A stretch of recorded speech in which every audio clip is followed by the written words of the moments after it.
Bienvenue à l'Après-Ski Podcast.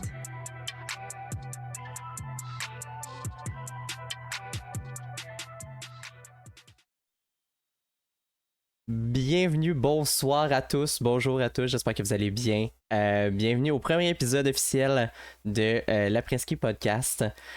Je viens de remarquer que j'ai mis épisode 2 dans le dans le titre, mais c'est pas grave. Donc, bienvenue au podcast encore une fois. Encore présent ce soir avec Maud Poisson, qui est avec moi, ma co-host. Hello Et- la gang! Et comme invité ce soir, nous avons Samuel Poirier qui va nous accompagner ce soir dans les Hello! discussions. Fait que Sam, ça fait déjà plusieurs années que nous autres on se connaît, qu'on enseigne ensemble un peu, on assiste à la formation, ce genre de choses-là. Je vais donner une couple de minutes te présenter. Fait que donne-nous un petit peu un background de toi au niveau personnel. Ça fait combien de temps tu fais du snow, que tu fais du ski, tes années d'enseignement, ce genre de choses-là. Puis juste pour qu'on puisse apprendre à te connaître un peu, puis qu'on puisse avoir du fun ensemble pour la prochaine heure. Yeah! Ok, cool. Fait que, bonsoir tout le monde.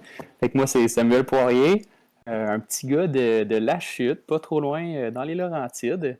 Ça, j'ai grandi là-bas.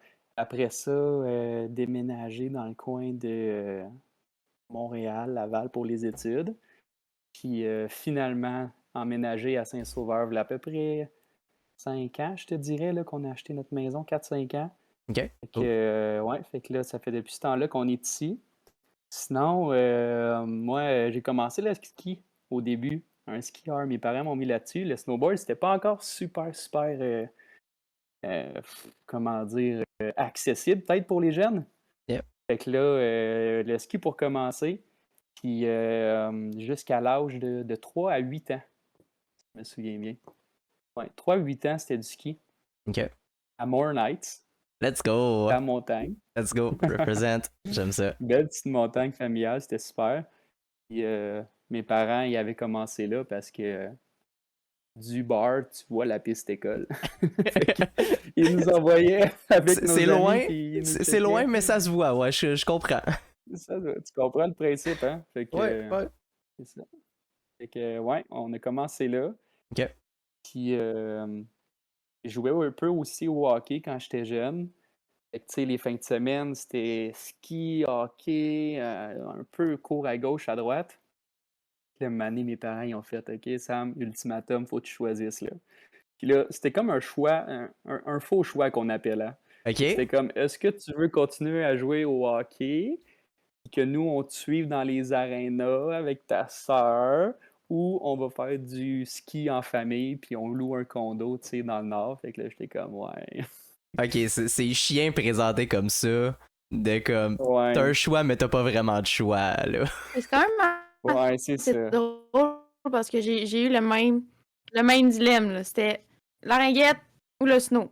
Je choisis. Ben, en fait, j'ai pas vraiment pu choisir. Là. Ça a plus été tu vas aller faire du snow parce que tout le monde est dans le nord, tout le monde fait du ski, mais tu sais, même dilemme, même affaire. Bon. Exact. Fait que ça a été ça.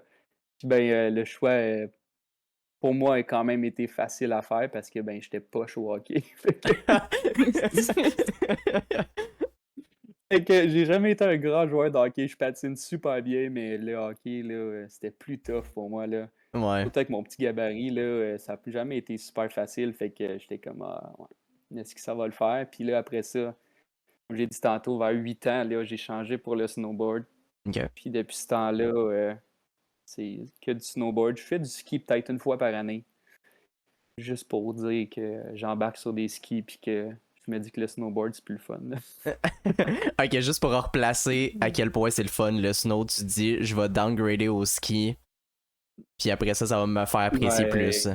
Ah, Non, mais j'apprécie, je trouve ça vraiment cool quand même faire du ski. Tu sais, quand j'embarque sur des skis, là, c'est cool parce que c'est au niveau où on est rendu, tu sais, en snowboard, c'est plus technique, c'est des petits points qui prennent super longtemps à s'améliorer. Tandis qu'en genre une ou deux descentes de ski, je pars de là, puis je m'en vais là, tu sais. Fait que c'est vraiment différent. Mais c'est ça que j'aime de faire du ski à chaque année, c'est que ça me permet d'évoluer un petit peu plus dans un autre sport que je trouve ça quand même cool parce que ça se ressemble Mm. un petit peu, tu sais, la mise à corps puis tout. Fait que je suis comme, bon, c'est le fun. Puis je peux le faire quand même avec du monde qui font du ski ou du snowboard. Fait que Cool, hein? Ah, mais c'est trouve ça clair, bien pour cool. vrai. Puis, fait Ouais. que dans le fond, commence à 8 ans en snow. Puis, dans le fond, ça fait combien de Ouais. temps là, que t'enseignes? C'est quoi un peu ton background aussi d'enseignement, tes certifications? Je l'ai mentionné dans la story, mais on va le mettre Mhm. sur le podcast aussi en même temps. Là, fait que, Ouais. Non, c'est correct. J'ai commencé. En fait, j'ai fait mon niveau 1 en 2008. C'était la journée de ma fête. Tu sais. Maintenant, là, les niveaux, là, il faut que tu aies comme 15 ans le premier jour du niveau. ah, pour Là, vrai? moi, J'étais sûr que c'était pour ouais. le jour de l'examen, hein? Ils l'ont changé? Non, c'est au début du stage. Ouais, ils Oh, l'ont ouais. changé. Je sais pas quand. J'ai réalisé ça quand je suis devenu formateur. Ah ouais, moi, c'était genre la journée de ma fête. Parce que Ok. j'ai eu mes 15 ans le 28 décembre. Puis c'était la journée de niveau 1. Puis, ouais, fait qu'en 2008, j'ai fait ça. Après ça, 2000, je vais pas dire n'importe quoi. Je pense que c'est 2010. 2 ans après, le niveau 2. 2018, le niveau 3. Fait que j'ai quand même Yeah. attendu beaucoup entre le 2 et le 3. Puis, je pense que je voyais ça tellement gros. Ouais. Genre, je m'en étais fait parler, puis j'étais comme, oh my god, je serais jamais prêt pour ça. Tu sais, c'est quand même un gros step. On m'a toujours dit qu'entre le niveau 2 et le 3, c'était genre le step, puis j'étais comme, ok. Fait que là, je me suis entraîné, puis à Saint-Saul, on a la chance d'avoir beaucoup, beaucoup de monde. Tu sais, il y a beaucoup de personnes qui passent par là, des bons riders expérimentés. Fait que beaucoup de monde, tu sais, un petit peu plus vieux aussi, là. Fait que j'étais comme, j'ai beaucoup, beaucoup appris là-bas en snowboard. Ok. Du Ouais. monde qui avait plus d'expérience que moi. Fait que ça m'a aidé. Puis peut-être que ça m'a aussi fait en sorte que je voulais vraiment être prêt avant d'aller passer mon 3. Fait que ça a vraiment pris du temps. Puis c'est ça. 2018, je me suis dit, OK, c'est là que ça se passe. J'ai fait le stage en janvier. Puis en mars, je passais les examens. C'est séparé, là. Je sais pas si vous en avez parlé ou... Ouais, un peu. On en a parlé un petit peu au dernier Niveau 1, niveau podcast. 2, Ouais, là. là, c'est le stage puis l'examen ensemble, combinés dans 3 ou 4 jours, ça dépend. Puis après ça, au niveau 3, tu fais le stage, tu travailles sur les aspects que les formateurs t'ont mentionnés, puis après ça, quand tu te sens prêt, tu vas passer les examens. Yes. Ouais. Ça que j'ai fait en mars, j'ai été faire les examens. Fait que là, j'ai eu mon niveau 3 rendu au mois de mars 2018. Ouais. Mars, ah, c'est bon ça. Puis tu fais partie des. En fait, vous êtes les deux seules personnes. Je pointe les mauvaises caméras, mais vous êtes les deux seules personnes personnellement que je connais qui ont réussi à passer leurs 3 du premier coup. Fait que les 3 examens. Ah ouais, hein? Ouais. Good il y for a- us. Bravo à vous. Nice. Pour Good vrai, job, Mo. félicitations. Props. Yeah. C'est Ouais. pas c'est un achievement qui est vraiment pas facile à avoir. Fait que félicitations à vous deux. Niveau 3 du premier coup. Fait que là. Excuse-moi, je suis en train de régler autre chose en même temps, mais fait que là, dans le fond, t'es rendu au niveau 4. Oui. Ben, pas rendu niveau 4, mais t'es rendu à ta progression niveau 4. Hein? Exact. C'est un processus, hein, rendu là pour le niveau 4. Là, Yep. c'est vraiment. Oui. C'est ça. Tantôt, j'ai dit que le step en niveau 2 puis niveau 3 était intense. Niveau 4, c'est une coche à part. Là. Tu sais, quand tu te fais certifier niveau 4, les formateurs, oui, il y a un standard à passer, mais les formateurs qui sont là, il faut quand même qu'ils se disent que la personne qu'on certifie niveau 4, c'est un peu le summum, là, tu sais. Yeah, for sure. Fait que, Oui. ouais, fait que Absolument. le processus de ça, j'ai fait le stage niveau 4 juste avant la pandémie. Je me souviens, les stations de ski ont fermé un dimanche de mars. Encore un peu flou dans ma tête, là, mais un dimanche de mars, puis nous, notre Ah niveau ouais. 4 finissait le samedi juste avant. Fait que là, Oh, le man. samedi, on a fait toute la semaine, de mardi à samedi. Puis après ça, le dimanche, je travaillais à Montagne à Saint-Saul. J'étais superviseur dans ce temps-là. Puis on nous a dit que ça fermait. Puis ça a été la débauche. dans le C'est ce que dans j'ai le sac de entendu dire moniteur. que Saint-Saul se Oh my sont God. laissés aller lousse quand ça a été annoncé que ça fermait. Je sais pas ça a parti de où, mais ça a été la complète débauche. Parce que la montagne fermait, puis man, la Terre, elle arrêtait de tourner. On le savait pas encore, là, mais c'était Non, c'est grave là, ça. ce qui se passait. À ce moment-là, on savait pas encore à quel point ça allait donner un si gros impact que ça, mais ouais, nous autres, ça Non, a été exact. Tout ce qu'on complètement savait, c'est l'inverse. que le monde, que c'était leur seul job, c'était fini. Ouais. Là, tu sais. Ah, ça c'est plus rough, là. Fait que, Ouais, cool. Fait que, dans le fond, c'est processus ça de qui niveau s'est 4 passé. présentement. T'as-tu un plan pour tes examens? Non, j'ai pas de plan pour les examens. Puis tu sais, niveau 4, c'est beaucoup, beaucoup, beaucoup de temps Mhm. à aller chercher. Puis beaucoup, c'est quand même cher aussi. Avec le travail, prendre congé, la famille, tout ça. Fait que Oh, for sure, ah, for c'est sure. pas évident d'essayer de trouver conciliation pour tout ça. Fait que ouais, c'est un processus, puis là, je suis dedans.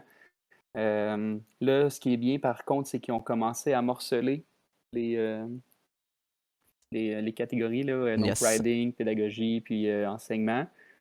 Fait que je vais peut-être essayer un que je suis à l'aise, peut-être plus côté riding, que je suis plus à l'aise, que je pense que j'ai des chances Ok. de l'avoir. Mhm. Puis je vais pouvoir continuer à pratiquer sur l'enseignement puis la pédagogie Ah, for sure. à Ben oui, c'est mesure. sûr. C'est sûr, regarde. C'est C'est ça sûr qu'on que ça va sert, être hein, je bien. pense. Tu pratiques sur nous autres, Ouais. puis Yep. c'est pour ça qu'on est là. Exact. Puis, Ouais. Mais au ouais, ben, les ouais. vendredis soirs, on dirait que je trouve que c'est plus genre un get-together, Ouais. je sais pas, que genre une formation. C'est la manière que je le voyais. C'est oui, on était là pour se donner des petits tips, puis j'essayais de donner des affaires que pas tout le monde connaissait. C'est tough parce qu'on a tellement une éventail de personnes avec des connaissances différentes, puis des expériences différentes. T'as du monde qui viennent de faire leur niveau 1 là, 2 mois. T'as du monde comme Xav puis Maud, que ça fait 10 ans que vous êtes dans l'industrie du snowboard. Niveau 3, niveau 3 en devenir. Fait que je suis comme. Yeah. Ouais. Non, mais c'est le fun. C'est le fun. Ouais. Puis, tu sais, moi, c'est ce que je disais aussi un peu en sortant de vendredi dernier, c'est que, tu sais, oui, moi, en tant que rider, j'apprends plus tant que ça dans ces soirées-là. Parce que j'ai besoin de quelqu'un qui a plus d'expérience pour me montrer qu'est-ce que je fais de bien, qu'est-ce que je fais de mal, right? Mais toute la partie apprentissage, enseignement, pédagogie, ça, je développe encore à côté, puis ça, j'ai encore énormément de fun, puis je montre à d'autres personnes comment être des meilleurs moniteurs, être des meilleurs snowboarders, puis moi, ça, j'adore encore ça le faire, tu sais. Ouais. Non, c'est super cool. C'est vraiment bien. Je vais dire Yeah. quelque chose, mais je m'en souviens plus. Ben, Ouais. regarde, je peux te lancer de bord. Fait que Ouais, ça, c'est ton vas-y. niveau enseignement. Puis niveau formateur, hein. Niveau formation, c'est quoi ton background là-dedans? T'es rendu où là-dedans? Dans le fond, niveau 3 2018, fait que là, de la manière ça marche, on fait des rookies. Dans mon temps, on avait juste. On était obligé d'en faire un. Ok. Puis après un, je dis dans mon temps comme si j'avais genre 80 ans. Là. Là, 5 ans, c'était de même. Là, c'était comme tu fais un rookie avec un évaluateur mentor. Puis cet évaluateur-là va décider si tu vas continuer à faire des rookies jusqu'à temps que tu sois prêt ou si il t'envoie tout de suite sur le terrain puis tu commences ta carrière de formateur. Fait que moi, j'ai fait ce rookie-là. Rookie, dans le fond, c'est que tu shadow un peu un stage niveau de 1. Fait que tu suis un formateur et tu regardes comment ça se passe le stage. Parce que, tu sais, toi, ton stage, là, il remonte à loin, là. Fait que comment ça marche, pas juste pour tout ce qui est pas juste pour ce qui est formation, mais aussi, tu sais, comment tu reçois le monde, tu sais, ils arrivent, là, ils ont 15 ans, là, ils sont super immatures, là, c'est papa, maman qui viennent les porter, puis, fait que comment tu fais ça, comment tu gères ça, ton groupe, comment tu gères, toute la rentrée de notes aussi que tu vois pas, tu sais, nécessairement pendant le stage. C'est un peu ça que tu vois pendant ton rookie. Fait que moi, je l'ai fait à More Nights pendant le gros stage des sommets, là, où Yep. on forme tous les moniteurs des sommets. Fait que j'ai eu la chance d'aller voir plusieurs groupes. Il y avait 3 groupes. Ok. Fait que, ouais, j'ai eu la chance d'aller C'est dans rare, plusieurs ça. groupes différents. Fait qu'il y avait Phil Boucher que j'apprécie vraiment beaucoup comme personne. Super bon formateur. Fait que j'étais avec lui principalement, mais sinon, il y avait aussi Rémi Pronovo Ouais. qui était là. Si je me trompe pas, il y avait Simon Brunet, mais je suis pas sûr à 100%. Probablement. C'était probablement dans ces dernières années hein, Ouais, qui était formateur. Fun ouais, fact, Simon, c'est celui qui m'a donné mon niveau 1. Ouais, hein? Attends, Ça vous en remonte à voulez... loin, Ah. là. Est-ce que vous en voulez un meilleur? Vas-y. Sam, il m'a donné mon niveau 1. Ah oui, c'est vrai. Et Là, c'était ça mon- devient full circle. C'était le premier. C'était le C'était mon premier. premier. C'était à Chanteclair, hein? Non, More Nights. More Nights. C'est à More Nights. Je suis Ouais. sûr que c'était à Chanteclair. Ouais. Ah ouais, hein? Wow. Ouais. Coup de vieux. Ouch.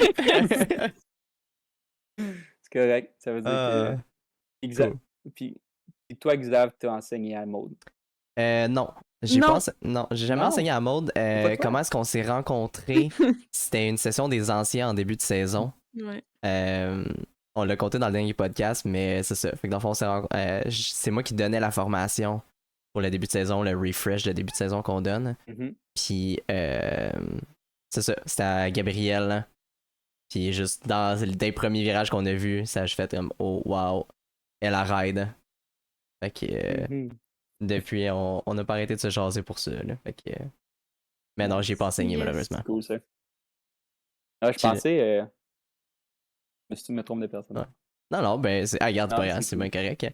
Puis, dans le fond, t'es rendu, là, tu travailles sur ton formateur 2, hein, si je me trompe pas. Oui, exact. Tantôt, on parlait de rookie, là. Et dans le fond, pour monter en termes de formateur, là, t'as plus d'examen à passer nécessairement comme pendant, mettons, l'examen niveau 3 où tu es évalué sur la pédagogie. Mm. C'est vraiment des rookies que tu fais. Fait que comme tantôt, j'ai dit, tu vas participer à un stage niveau 2 avec un évaluateur. Puis tu regardes comment ça marche, tu prends des fois un petit peu de prise en charge, tu peux donner une session ou deux pendant ton premier rookie. C'est 2 minimum. Puis après ça, ben quoique, je sais pas si c'est 2 minimum parce que j'ai parlé avec Phil Boucher. Puis tu sais, il m'a demandé comment tu te sens après ce rookie-là. Tu sais, est-ce que tu te sens prêt, mettons, de partir puis aller donner un niveau 2. Fait que je pense que si Ok. j'avais dit oui, il aurait fait comme vas-y, puis Ah ouais, moi, hein? je signe ta feuille, puis je Ah. pense que oui, parce que tu sais, on a eu la Ben. discussion, puis il m'a comme mis un peu la décision entre les mains. Il est comme. Ok. Mais ça c'est comme un avec la 2020 feuille devant hindsight, lui. là. Ça, tu t'en es rendu compte par après. Pas sur le Ouais, moment. ouais, parce là. qu'au début, j'étais comme, honnêtement, j'aimerais ça voir autre chose, parce que, tu sais, Mhm. Phil est incroyable formateur. C'est juste qu'il a commencé à être formateur niveau 2 l'année passée. Fait que, tu sais, il n'y a pas encore beaucoup de stages à son actif, mais il est tellement Ok. fort comme formateur qu'ils l'ont quand même mis comme formateur mentor. Comme mentor, là, ouais, Fait c'est ça. que, ouais, Mm. exact. Fait que j'aimerais ça aller voir avec quelqu'un d'autre. Puis aussi, c'est en anglais, à Tremblant. Fait que j'aimerais ça peut-être en donner un aussi en français, voir comment ça donne. Surtout que le deuxième stage, ton deuxième rookie, c'est toi qui le donnes plus, Ouais, je dirais à c'est pas mal plus 80%, là. hands-on, là, ouais, c'est ça. 80-90% que tu donnes, puis l'autre formateur, il va venir te donner des petits feedbacks puis tout en cours de route, mais ouais, Cool. fait que là, je sais pas là, si d'ici la fin de l'année, là, je vais faire mon rookie 2. Ça va dépendre avec le temps que j'ai, puis quand est-ce que ça se donne aussi, là. Il n'y en a pas tout le temps des niveaux 2. Il y en a pas tout le Non, temps, vraiment puis pas. on arrive à la fin de la saison rapidement, malheureusement. Là. Fait que, Boy, ouais, Qu'est-ce qui est le fun avec plus les vite qu'on rookies? pensait. Qu'est-ce qui est le fun avec les rookies aussi, c'est que tu as la chance de voir comment un autre formateur travaille. T'sais. Comme on disait Mhm. tantôt, les sommets, on travaille toujours avec le même monde. Là. Travailler avec quelqu'un qui est à l'extérieur des sommets aussi, c'est super le fun. Ouais. J'ai la Oui. même expérience avec mes rookies aussi. Là. C'était comme. Ça a été enchanté, c'est quoi ton nom? C'était la première fois, étant donné que je l'avais jamais rencontré celui-là. Là. ça, Ouais, c'est exact. cool. Là. Et Ouais. faire du pouce sur ce que tu dis, Maud, ce que j'ai trouvé, moi, la claque d'en face que j'ai reçue, c'est quand, mettons, tu passes du niveau 2 au 3, tu ne reçois plus de formation. Tu les donnes. C'est fini, là, recevoir des formations après le niveau Ouais. 2. Après le niveau 2 là. Puis, étant donné que tu vas peut-être me filer, mais étant donné que ça s'est fait rapidement, en dedans de Ouais. 2 mois, je reçois des formations tout le temps, puis je suis là, puis je chill, puis Ouais. j'améliore mon riding, puis Ouais. j'ai pas besoin de m'occuper de rien à part ma petite personne, tu sais. Là, c'est rendu, ah ben là, c'est toi le formateur, tu veux-tu aller donner une formation là, tu veux-tu aller là, puis tu reçois plus de feedback sur ton riding à toi, tu comprends? Ouais. Sauf si tu en demandes à quelqu'un Ouais. que tu connais et que tu vas aller rider avec. Et c'est comme fini, ça. Fait que Absolument. moi, ça, j'ai une grosse claque d'en face après mon niveau 3. J'ai fait, oh shit, ok. Ah Comme ouais. fini là, de recevoir du feedback, là, à part si tu vas faire un stage. Ouais, Ouais. je te file, pour vrai, tu sais, je l'ai pas encore complété mon 3, mais puis Mhm. comme je disais un peu avant le show, comme j'ai eu un memory Facebook qu'il y a 4 ans jour pour jour, Ouais. je faisais mes premiers examens de niveau 3. Puis c'est vrai que depuis, maintenant que tu le mentionnes en tout cas, je reçois beaucoup moins de formations que Mhm. j'en recevais avant, puis j'en donne beaucoup plus aussi. Exact. Fait que, tu sais, ça me développe, comme je disais, tu sais, ça me développe en tant que moniteur puis en tant que formateur, ça c'est super cool. Mais j'ai l'impression que d'un dernier temps, mon writing, il y a eu une petite stagnation à ce niveau-là, puis c'est correct, je pense que c'est normal. Mais là, au moins, je m'en rends compte, fait que c'est sûr que je vais travailler un peu plus pour essayer d'aller chercher comme les ressources qui peuvent m'aider avec ça, tu sais. Ouais. Puis comme je t'ai dit tantôt, je suis pas inquiet pour toi, là. Yeah. Ça va bien aller. Yeah. Non, Comme je pense Charlotte, elle a que dit, third is the charm. Fait que- third time's the charm. Pas jamais 203, mais ça C'est ça. c'est des insides. Good. Fait que ça serait pas mal ça, je pense, pour l'intro. Merci Sam pour vrai d'être là. Super apprécié pour de venir Plaisir, aujourd'hui. j'avais vraiment hâte de venir. Ça va être cool. Ben ça fait déjà plusieurs semaines qu'on en parle. Je pense que, en fait, je pense que tu as été la première personne que j'ai approché pour faire ce projet-là. Fait que merci full d'embarquer là-dedans. Donc le sujet de ce soir, l'équipement. C'est un sujet qui est très important au niveau du snowboard. Puis ça concerne pas seulement les moniteurs, ça concerne peu importe qui est-ce qui veut faire de la planche, peu importe le niveau aussi. On va essayer d'aborder un petit peu les sujets autant au niveau débutant que plus avancé. Puis répondre un peu à des questions puis des choses comme ça qui sont assez communes ou des misconceptions aussi qu'on a qu'il y a à travers l'équipement de snow qui peuvent être répondus, puis juste de faire des meilleurs achats plus responsables aussi, que vous allez être pas déçus de faire, mettons. Là. Fait que pour ça, je pense que le meilleur spot en fait pour commencer, ça va être de nommer c'est quoi nos setups. Hein? Fait que qu'est-ce que vous ridez, vous autres, présentement sur votre. C'est quoi vous avez dans votre char? Dans mon Puis, char. c'est quoi vous avez mon dans votre char? Ah ouais, c'est quoi vous avez dans votre Qu'est-ce qui traîne char? dans ta valise? Qu'est-ce qui traîne dans ta Oh valise? Ah, c'est boy. bon ça! Fait que, Oh boy. Ça pas pire parce que j'en ai yes. 2 qui traînent dans ma valise en ce moment. ben, regarde, Vas-y, commence, Maud, Maud. on Vas-y, t'écoute. Maud, on te laisse la parole. Alright. Premier board, c'est mon fameux Burton Hometown Hero. C'est un directionnel avec un petit peu de taper dans le nose. Dans le fond, c'est un board de poudreuse. Un board assez stiff, un board unisexe, comme j'ai dit tantôt avant le podcast. Là. Board unisexe qui est super le fun à rider sur la piste. Puis, ben, c'est un board de poudreuse. Fait que poudreuse, c'est A1. Là. C'est juste magnifique. Puis mon autre, Attends, c'est un... on veut le full rundown. Là. C'est quoi Ah, tes là, là, là, là, fixations? là, C'est là. quoi tes bottes? C'est toutes des choses qu'on va aborder, fait qu'au moins le monde va pouvoir Ok. savoir qu'est-ce Fait- qu'on a dans nos pieds. Ok, on recommence. Board. Burton Hometown Hero. Super stiff comme board. Après ça, j'ai des fixes, c'est des Lexa X. Encore des fixes assez sur du côté assez rigide. Puis après ça, j'ai des bottes Felix double boa.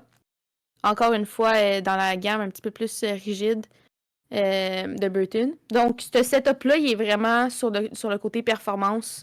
Sur le côté, tu veux aller charger la piste. Là. Tu veux vraiment aller chercher de la puissance.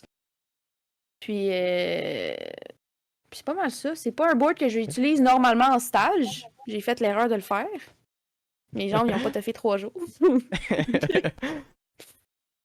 Sinon, j'ai aussi mon board d'enseignement, que ça fait 6 ans que j'ai, donc il est un petit peu plus... c'est ramolli un petit peu. Je l'utilise dans mes stages. Il est beaucoup plus facile à manier. à tordre puis faire toutes les manœuvres nécessaires. Donc, c'est C'est pas grave un... si c'est passé sur ton board. Là. c'est un Rome Scandal. Je l'ai acheté en 2018, 2019, si je me trompe pas. Après ça, c'est... Dans le fond, c'est un board twin directionnel. Donc, le stance, il est centré sur la planche. Mais dans le nose et dans le tail, ou non, juste dans le nose, il y a un petit rocker dedans. Donc, dans la poudreuse, c'est quand même assez facile à rider. Puis, sur la piste aussi, c'est super le fun. Là. Donc, un camber entre les deux pieds, puis un rocker dans le nose. Super bon pour le carving aussi. Super bon dans le fond, c'est devenu mon board de parc aussi. Là. Ok. Quand je fais du parc, la gang. Quand je fais du parc. Ah, en fait. Ok. Oh yeah! Anne en Ok. fait du parc, j'ai des vidéos, j'ai des preuves. Anne en fait. Ok. Donc, ça, c'est mon board que j'utilise la plupart du temps. Là. Puis les fixations, je me trompe pas, c'est aussi des roams. C'est des roams strut, si je me trompe pas. Avec un... Aussi du côté stiff de roam, avec les mêmes types de bottes. Là. Je change pas de bottes. Ça, c'est qu'est-ce qui est le fun avec ces fixations-là. Pas besoin de changer de bottes. Ok. On va en parler plus tard, là, les bottes puis les fixations qu'il faut que tu aies le même système. Donc, Yes. ça, c'est système traditionnel, comme on peut dire. J'ai aussi je l'appelle ma planche de plywood. Une planche de race, un SG Full Race que j'ai acheté il y a 3 ans, je pense, que j'ai pas l'opportunité de la sortir souvent. J'ai pas tant de temps que ça pour la sortir. Les conditions me permettent pas toujours. Mais ouais, je pourrais pas vous... Je l'ai pas avec moi. Et dans mon char, justement. Je la cherchais autour de moi, mais dans mon auto. Les miens aussi sont tous dans mon char, j'ai pas pensé à les sortir non plus, mais. Mais c'est ça. Donc, Cool. un board SG avec des fixations SG aussi. Oh. Ça, je pourrais pas vous donner toutes les... J'ai pas fait assez de recherche pour ça, mais... Ok. Puis des bottes UPZ, si je me trompe pas. Des bottes de race. Dans le fond, un gros...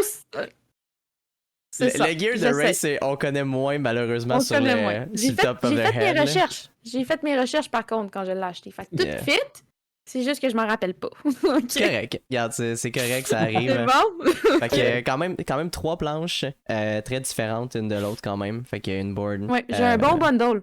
Ouais, Je ben peux c'est choisir parfait. selon les conditions. Parfait ça. Ouais. Sam, C'est cool ça. tu veux-tu avec la faire un petit planche, rundown? Hein? Condition. Oui. J'en ai 2 principaux que je me sers plus souvent. Celui que je me sers le plus souvent en ce moment, c'est un Liptech. C'est le T-Rice Orca. Dans le fond, Liptech se sont comme affiliés avec Travis Rice, un snowboarder. Il a quel âge? Il doit être dans la quarantaine, je te dirais. Travis? Googlez ça, Xav. C'est ça que je suis en train de faire Ouais, là. fait que, d'après moi, il est autour de ça, un petit peu avant 50, je pense. Il est né en Puis, 82. c'est ça. Ouais, 41 ans quand même. Ok, c'est ça. Ouais, il est de quarantaine. Fait que, 40 ans. dans le fond, lui, il fait beaucoup de poudreuse. Beaucoup de backcountry maintenant. Comme les snowboarders en quarantaine, ils s'enlignent de plus en plus là, parce que c'est un petit peu moins dur ses articulations. Fait que c'est ça, dans le fond, qu'ils se sont affiliés avec lui. Puis lui, il voulait designer un board qui était aussi bon pour la poudreuse qu'après ça, il peut tant aussi aller dans... Lui, dans le fond, il est de Jackson Hole. Fait que il tend aller faire du gros carving sur du grooming. Fait que du grooming, dans le fond, c'est sur les pistes là, où les machines passent pour venir taper la neige. Fait qu'il voulait vraiment essayer de faire un board qui était un petit peu bon pour tout. Puis je te dirais que j'ai vraiment resté surpris quand j'ai essayé ce board-là. Fait que c'est le board que j'avais acheté comme deuxième planche, que je me suis dit, ce board-là, je vais le sortir quand il va avoir genre 30 cm de neige qui arrive comme Une 3 fois par année au Québec. Ah là, quand même. L'as-tu sorti cette année? Ben oui. Cette année, Cette il fait année, juste rider ça. ben, Ben, écoute, je m'en viens à ça, Pour là. la poudreuse, je parle, pas juste pour le fun, pour la poudreuse. Pour la poudreuse, je l'ai ridé. Pour la poudreuse, une fois. On a quoi, une fois, un genre de Ouais. 35-40 centimètres, puis c'était tout après. On a eu de la Ouais. piste. Fait que, mais ouais, fait que c'est ça. C'est le board que j'avais acheté comme deuxième board que je me suis dit, je vais m'en servir juste quand il va y avoir de la poudreuse ou quand je vais vouloir aller carver en malade. Mais là, finalement, ça s'est adonné que c'est le board que je ride, je te dirais, 80% du temps. Fait que 8 fois sur 10, là, je prends ce board-là parce que je peux faire de tout avec. Je peux aller dans le parc, je peux aller dans le sous-bois, je peux aller dans la poudreuse s'il y en a. Ou je peux aller faire du carving puis me coucher à terre avec parce qu'il est super large. Fait que c'est vraiment un board que j'apprécie beaucoup, beaucoup. Puis que je pensais pas aimer autant que ça. Nice. Fait Puis, que, ouais. Fait que setup de fixe et de bottes dessus. sur ce board-là, en ce moment, c'est des step-on. Ok. Le nouveau système, ça fait peut-être 5-6 ans là, qu'ils l'ont sorti, Burton. Ouais. C'est un. On va en parler plus tard, là, j'imagine. Ouais. Yes, il est Mais dans la dans le liste. fond, ouais, mais dans le fond, en gros, là, c'est un système où il n'y a pas les straps traditionnels qui viennent sur le dessus du pied.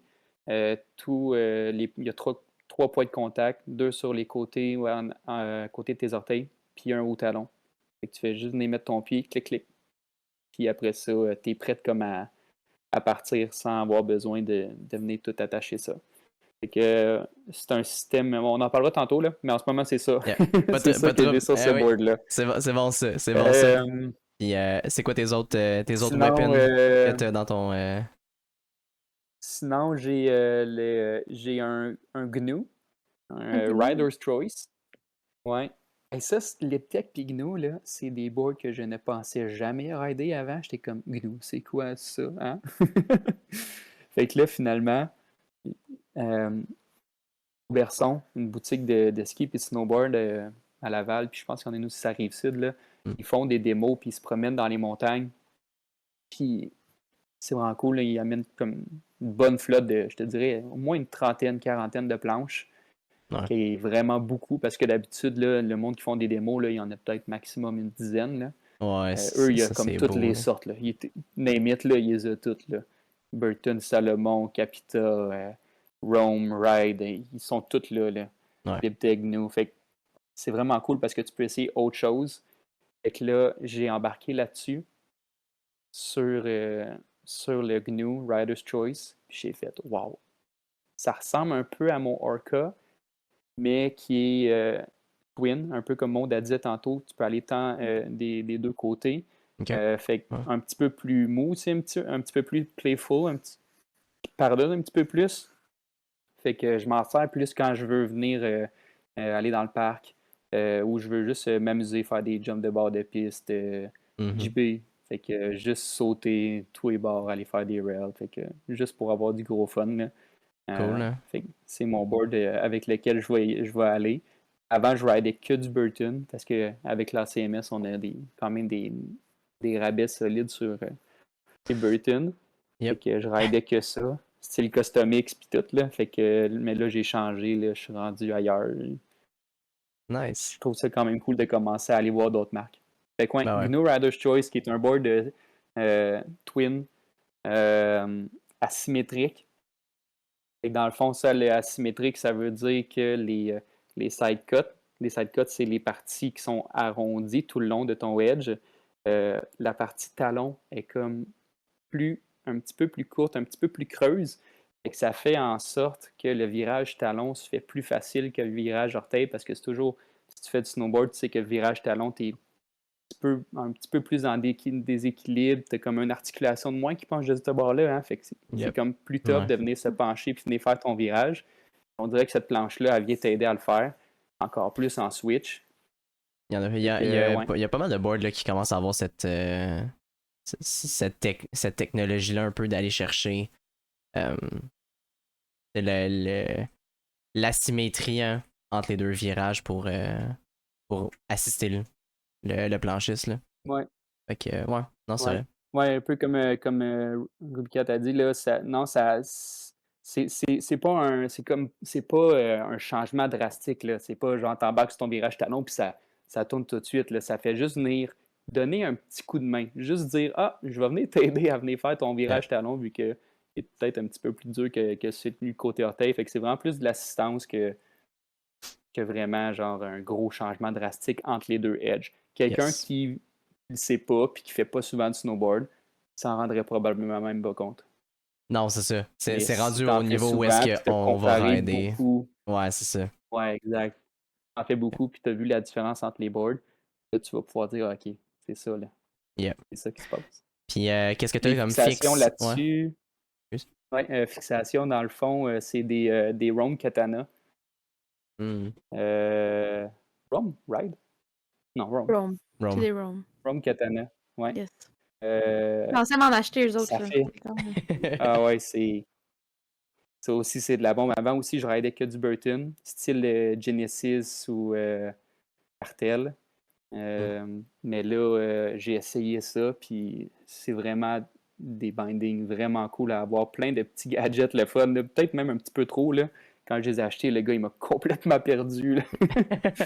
Ah, mais c'est bon parce que juste ce point-là, ça va embarquer dans les prochains points que je veux qu'on jase. Je te laisse finir, là, excuse-moi. Tu sais, mettons, le plat des bindings, il est comme pas plat. Il est surélevé un peu ses côtés parce que, tu sais, quand tu rides un peu large, fait que tes jambes s'en vont comme ça, un peu en triangle, fait que les bindings sont juste un peu tiltés pour que ça se fasse genre un axe plus naturel. Ouais.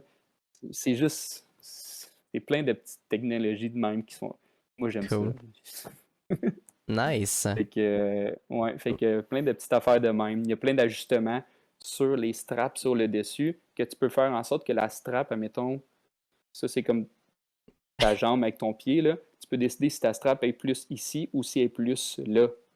Fait que si à un moment donné, tu veux venir, je sais pas, avoir un petit peu plus de réponse, avoir quelque chose d'un petit peu plus serré, plus stiff, plus répondant, mais tu peux venir la monter. Puis si tu veux quelque chose d'un petit peu plus lousse, un peu plus permissif, mais là, tu peux la descendre un peu. C'est bon, ça. C'est bon. Puis en même temps aussi, pour les personnes, mettons, qui ont des problèmes de cheville ou des choses comme ça, ben ça a un peu plus d'ajustement à ce niveau-là pour dire, ben, okay, j'ai besoin d'un peu plus de support à tel endroit. Fait que... Cool, hein? Fait que ça, c'était deux boards. T'en as-tu d'autres? Hein? Moi, excuse, bot. Bot, j'ai des Burton Ion. OK. Comme, classique. Une botte classique chez Burton. Ben, classique, je dirais intermédiaire avancé, là, un petit peu stiff pour que ça réponde un peu plus vite. Que je ne sois pas rendu molle après genre 2 mois de riding. Ouais, c'est ça. On passe vite avec le travail de notre équipement, nous autres. Oh, man. Ouais. Ça quelque chose qui tient un peu. Puis, fait que c'est ça, dans le fond, toi, t'as juste 2 planches, c'est ça, aussi? Ouais, j'ai gardé mon ancienne qui est un Ever Summer, un Prototype 2. Et identique ou presque au Rider's Choice de GNU que je viens de parler tantôt. La seule différence, c'est que le GNU est un petit peu plus stiff. Puis il y a le Mania Traction qu'on pourra parler tantôt, là, qui est comme le edge, il est comme un peu wavy. Ouais. Fait qu'on pourra tantôt jaser un peu de ça. Là. C'est vraiment une technologie sure. cool que moi, là, j'aime vraiment beaucoup. Depuis que j'ai essayé, là. T'es pas le premier qui me mentionne ça, là. Cool. Fait que je peux y aller avec mon équipement juste avant ça, dans le fond, pour répondre à la question arrivée dans le chat. C'est pas nécessairement déconseillé ou conseillé une planche asymétrique. Un rider débutant va juste pas s'en rendre compte. La personne pourra pas demander assez de sa planche pour voir la différence entre les deux. Fait qu'on y en donne un ou qu'on y donne ou qu'on y donne pas, ça fera pas une différence. C'est plus rendu à des riders qui sont de niveau intermédiaire avancé que là, il y a plus de chances qu'ils le voient. Puis encore là, faut porter une attention particulière quand même à ça. Faut quand même savoir un peu qu'est-ce qu'on veut faire à la planche pour voir la différence avec ça. Fait que ça serait ça. De mon côté, pour mes setups, j'ai aussi 2 planches, 2 setups. Mon premier setup, c'est mon Everyday, celui que je roule pas mal 95% du temps. Donc, je ride un Never Summer Peacemaker, qui est pas une planche très connue dans la gamme de Never Summer. Ça ressemble énormément quand même au Prototype 2 que Sam mentionnait un peu plus tôt. La différence avec le proto, en fait, c'est il est quand même pas mal plus stiff que le proto. C'est un. Le proto, il est-tu True Twin ou il est Directional Twin? C'est True Twin, je pense. Il est True Twin. Ouais, Ok. True Twin. Fait que ça, le Peacemaker, dans son cas, est Directional Twin. Donc, la position est quand même centrée, mais il y a une préférence pour un côté versus l'autre. Fait que ça, c'est mon everyday. C'est la chose que je ride depuis environ 5 ans maintenant, puis que j'ai pas hâte de m'en départir parce que j'ai vraiment du fun avec. Dessus, j'ai des cartels, Burton Cartel. Fait que pas la plus stiff fixation chez Burton, mais quand même une bonne fixation de riding, donc qui répond quand même très bien, très rapidement. Super confortable pour vrai. Il y a juste cette année, j'ai des problèmes avec, mais ça, c'est pas le gear, ça, c'est moi qui ai un problème dans mes pieds. Puis la botte pour wrapper le tout, c'est ma deuxième paire de 32 TM2 que je prends de suite. Pour moi, c'est des pantoufles, ces affaires-là. Je me mets dedans, ça prend une journée, puis c'est déjà moulé à mon pied, c'est super agréable. Bonne réponse.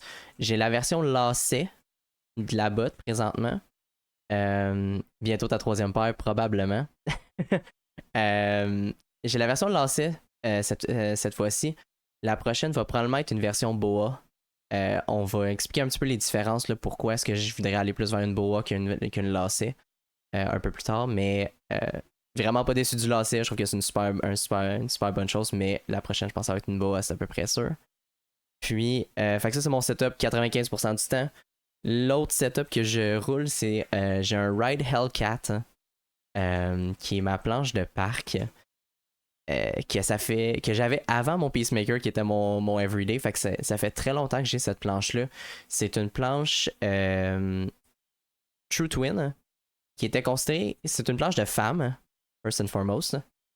Donc, qui était quand même considérée stiff pour une planche de femme, mais qui, vu que je la travaille différemment et que maintenant elle a un petit peu d'épuisement dessus, qui est rendu quand même assez molle. Fait que je m'en sers pour justement le parc, pour le début de saison, ce genre de choses-là. Fait que c'est ma planche que ça me dérange un peu moins de me faire rouler dessus puis que moi je roule dessus Je sais avec. pas, je t'ai déjà vu rider ce board-là. C'est rare que je le sors, pour vrai, surtout en session le Ouais, vendredi. Je pense que je t'ai toujours vu sur ton Ever Summer. Yeah. Mais si, mettons, j'enseigne, mettons, les leçons de parc durant le samedi. Fait que le samedi, souvent, je vais la sortir quand je sais qu'on va faire des grosses sessions de parc ou de rail, des choses comme ça. Ça me dérange moins de la maganer, puis en même temps, quand même vraiment playful. Puis dessus, je l'ai équipé dans le fond avec une fixation Burton Freestyle. Hein. Fait que pas mal la gamme la plus molle chez Burton. Donc, l'avantage d'une fixation un peu plus molle, c'est qu'elle va pardonner beaucoup plus, un petit peu plus de jeu avant d'avoir une réponse. Fait que c'est pas nécessairement une mauvaise chose, on peut s'en servir pour des bonnes raisons de ce genre de choses-là. Fait que moi, ce sont mes setups présentement de planche. Yeah. Après moi, on a tous des setups très différents, puis c'était ça le but de cet épisode-là. Là. Yeah. Qu'est-ce qu'on utilise, pourquoi on Ouais, l'utilise, puis toutes nos. On a tous pas le même style de riding, quoique le monde pense qu'on ride tout à peu près de toute la même manière. Là. mais... Dans le moule quasi. Ben, Exactement. dans le moule Cassie, mais on a mis notre sprinkle Notre dessus, puis là, tous nos élèves maintenant ont notre sprinkle dessus. À chaque fois qu'on les voit rider, Ouais. c'est le fun. Ouais. Fait que ça ferait le tour de nos setups. Fait que comme vous pouvez voir, dans le fond, on est 3 riders qui sont quand même avancés dans notre riding, mais on a quand même des setups très différents un de l'autre, des planches qui sont plus adaptées pour certaines situations, puis ça c'est correct. Quand on est rendu à un certain niveau, ça vaut la peine d'avoir le bon équipement, en fait, pour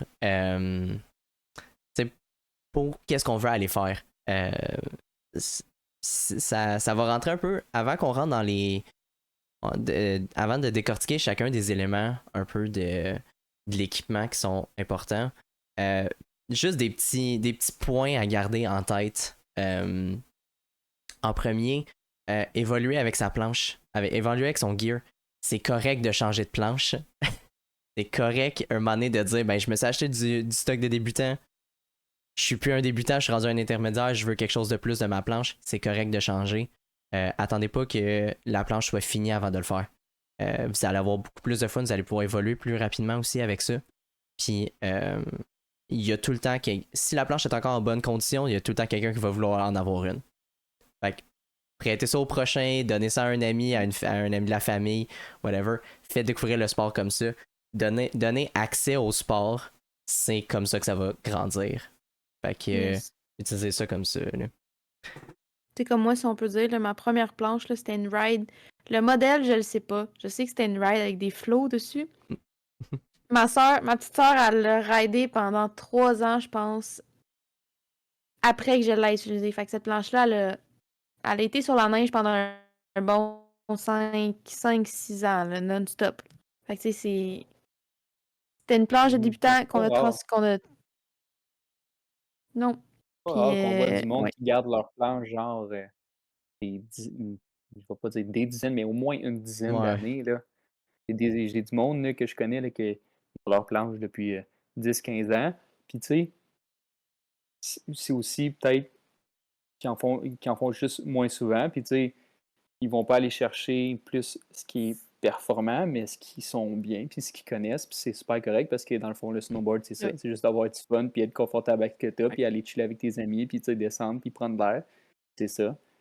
Nous, je pense Ouais. que, comme on disait tantôt, au niveau où on est rendu, pourquoi est-ce qu'on veut changer plus souvent? Ben, pour essayer d'autres choses. C'est pour toujours essayer de pousser, toujours essayer de s'améliorer. Nous, c'est ça notre dada, puis c'est là-dedans qu'on veut se pousser puis s'améliorer. Fait. Mais si ta planche, tu l'as depuis 10 ans, ben, c'est correct aussi, là, puis tu vas aller en bas de la piste, puis ça marche quand même. Là. Exactement, c'est ça. Ça fonctionne quand même. Est-ce qu'à un moment donné, tu vas être limité par ça, par contre? Il y a des chances. Dans les dernières semaines, j'ai croisé. La technologie avance croisé. tellement aussi, là. Exact, puis justement, je pense que c'est un bon point. La dernière technologie, la grosse technologie, mettons, qui est revenue, c'est le Step-On. On va en parler un petit peu tantôt. Mais le Step-On a un ancêtre aussi, là. Cet ancêtre-là, c'était les bottes avec les clips en dessous des fixes. En dessous. Le Step-In. Le Step-In. Step-In. Puis ça fait combien d'années que le Step-In existe? Ben, j'ai recroisé quelqu'un avec une paire de Step-In en fin de semaine. Ah ouais. Puis ça C'est fonctionne pas les encore. nouveaux codeurs, là. Non. C'est juste le disque. Les nouveaux codeurs avec l'ancienne technologie de 20 ans, là. C'est ça qu'on parle? Mais non, même pas. C'était vraiment les bottes de 20 ans avec les fixes rondes d'il y a 20 ans, pas de high back. Ah, le disque, là, en dessous, là. Ouais. Fait que, tu sais, ma mère, elle avait ça. Ah ouais. Fait que, il y a encore bien du monde qui aime ça, mais est-ce que cette personne-là risque d'être limitée si elle veut apprendre plus de choses? Il y a des bonnes chances. Est-ce que ça fonctionne? Oui. Est-ce qu'elle a du fun à descendre? Probablement. Mais si un moment donné, on veut finir par s'améliorer, ben, il y a une limitation au niveau de l'équipement, puis c'est important de rester un petit peu plus à jour. C'est pas de changer à toutes les semaines. C'est capable d'attacher son pied quand il y a de la neige en dessous, parce que... Man, ça c'est tout le temps spécial. Ouais. Ouais. Puis, fait que c'est ça, tu sais, il y a du gear de débutant. Pour les débutants, il y a du gear d'intermédiaire pour les intermédiaires, puis il y a du gear d'avancé pour les avancés. C'est important de rester, pas de rester, mais de viser notre braquette de skill avec notre braquette d'équipement. Quelqu'un qui commence en planche et qui veut déjà avoir l'équipement d'une personne qui est avancée, ça se peut qu'elle ait pas de fun. Je vous confirme, là. Oui, exact. Ça se peut aussi qu'elle soit limitée. Quand tantôt on parlait d'être limité, là, c'est pas juste quand tu as du vieux gear que tu es limité. Là. Si tu prends un board super stiff, tu vas être limité parce que ton edge va juste toujours coter puis tu pourras juste rien faire. Là. Exact. Tu sauras pas comment bien travailler l'équipement, puis travailler avec l'équipement, là, tu risques de te battre contre l'équipement. Fait que ça, puis l'équipement de location, pour 95% du monde, c'est bon. Parce que justement, c'est de l'équipement pour les personnes qui commencent, puis c'est fait pour ça. Fait que les stocks de location, c'est pas une mauvaise chose. C'est fait pour ça. N'hésitez pas à aller en prendre aussi, là. Ça vaut la peine. Dernier point que que je voulais rappeler aussi, c'est de faire attention à travers toute la discussion, puis ça, c'est de faire attention aux gimmicks. On l'a vu, on le voit récemment, en tout cas, moi, en tout cas, en étant un peu plus dans la sphère, j'ai l'impression que moi j'en vois peut-être un peu plus, là, mais des fausses solutions, des solutions à des faux problèmes. De dire, ah ben oui, regarde, c'est sûr que genre, t'as de la misère avec ça, mais t'as pas vraiment de misère avec ça, mais on va te vendre une solution par contre pour le faire. Fait que, de faire attention à ça. Si ça a l'air over-engineered, que ça a l'air beaucoup trop compliqué, c'est peut-être parce que ça l'est. Ok? C'est pas si compliqué que ça, le snowboard. Gardez ça en tête. Puis le fameux KISS, Keep It Stupid Simple, ça s'applique aussi à l'équipement. Là. Pas besoin d'avoir 8 boas pour attacher ta botte. Là. C'est trop. Là. Fait que, je sais pas s'il y en a qui voulaient rajouter quelque chose avec ça là, sur les gimmicks ou des choses comme ça. Ben, probablement qu'on va, on va en parler tantôt là, de tout ce qui se rapporte dans cette catégorie-là, là, à travers les différents thèmes qu'on va aborder. Fait que, moi, je pense qu'on pourrait directement passer à la prochaine catégorie. Parfait. Ben, en fait, la première catégorie. La première est la plus grosse. Parce qu'on n'en a pas fait encore. Oui, c'est ça. La première est la plus grosse catégorie. Hein. Et qu'est-ce qu'on utilise en dessous de nos pieds? La planche. OK? On passe ça tout de suite avec les planches. Qu'est-ce qu'on regarde? Qu'est-ce qu'on veut? Qu'est-ce qui est important là-dedans? Maud, tu veux-tu commencer avec ça un peu? On en a parlé un petit peu tantôt, là. Ben, entre nous autres, on parlait que c'était super important de aussi, rendu au niveau où est-ce qu'on est rendu. Rendu au niveau où est-ce qu'on est rendu. Je fais des belles phrases, moi, là. Good job! Good job, Maud. Let's go! Faire vraiment regarder toutes les... Man, moi, je vais te laisser y aller, man, pour celle-là. Ouais. Le poids... le poids et la taille. Pas versus taille. OK. Ah, vas-y! Mais non, il n'y a pas de truc. Regarde, je peux y aller. C'est moi qui l'ai mis, ce point-là, dans on notre va discussion. régler ça super vite, OK? La Vas-y. planche, elle sait combien tu pèses, mais elle sait pas combien tu mesures. Exactement. Oh, Ben, c'est bien, c'est bon, ça. Pour mettre un peu de contexte à ça, gros, OK? Pour mettre un peu de En contexte... gros, c'est ça que j'essayais de dire. OK, bon, parfait. Regarde. C'est probablement le plus gros misconception qui existe, selon moi, dans comment est-ce qu'on choisit une planche. OK? Donc, la majorité du monde vont penser que, OK, mais je vais choisir une planche qui m'arrive environ au nez. Un moment donné, ça a changé, c'était rendu au sourcil. Après ça, l'autre année d'après, c'est au menton. Ça a tout le temps changé, ce genre de choses-là. C'est pas la meilleure métrique pour choisir une planche. Sam, j'ai vraiment aimé comment tu l'as amené. Pour vrai, je pense que c'est super... C'est vraiment clair comme ça, dans le sens que la planche, elle sait combien tu pèses, mais elle sait pas combien tu mesures. C'est excellent pour ça, parce que oui, dans les planches, il y a des chartes de poids. Donc, si une 150, par exemple, ben, ils vont conseiller entre 120 et 140 livres pour la personne qui ride de mesurer ce poids-là. Pour une 152, par exemple, ben, ça va être 120 à 160. Je nomme des chiffres comme ça, OK? Là, tu parles juste pour éclairer, c'est le nombre de centimètres que la planche mesure à partir du sol. Ouais, c'est ça. Le premier chiffre, le 150, c'est la... Ouais, merci de me ramener à l'ordre. On a dit KISS tantôt, on garde ça simple. Exact. Fait que quelqu'un qui est plus petit mais qui va peser plus va vouloir probablement une planche qui est un petit peu plus longue parce que justement, il va avoir plus de potentiel d'énergie et de force qui va pouvoir exercer sur la planche. C'est ça qui va la faire tordre, la faire tourner, ce genre de choses-là. Fait que le poids est beaucoup plus important que la taille, selon moi aussi, quand on choisit une planche. Fait que, premier misconception. J'aurais pas dit mieux. J'aurais pas dit mieux.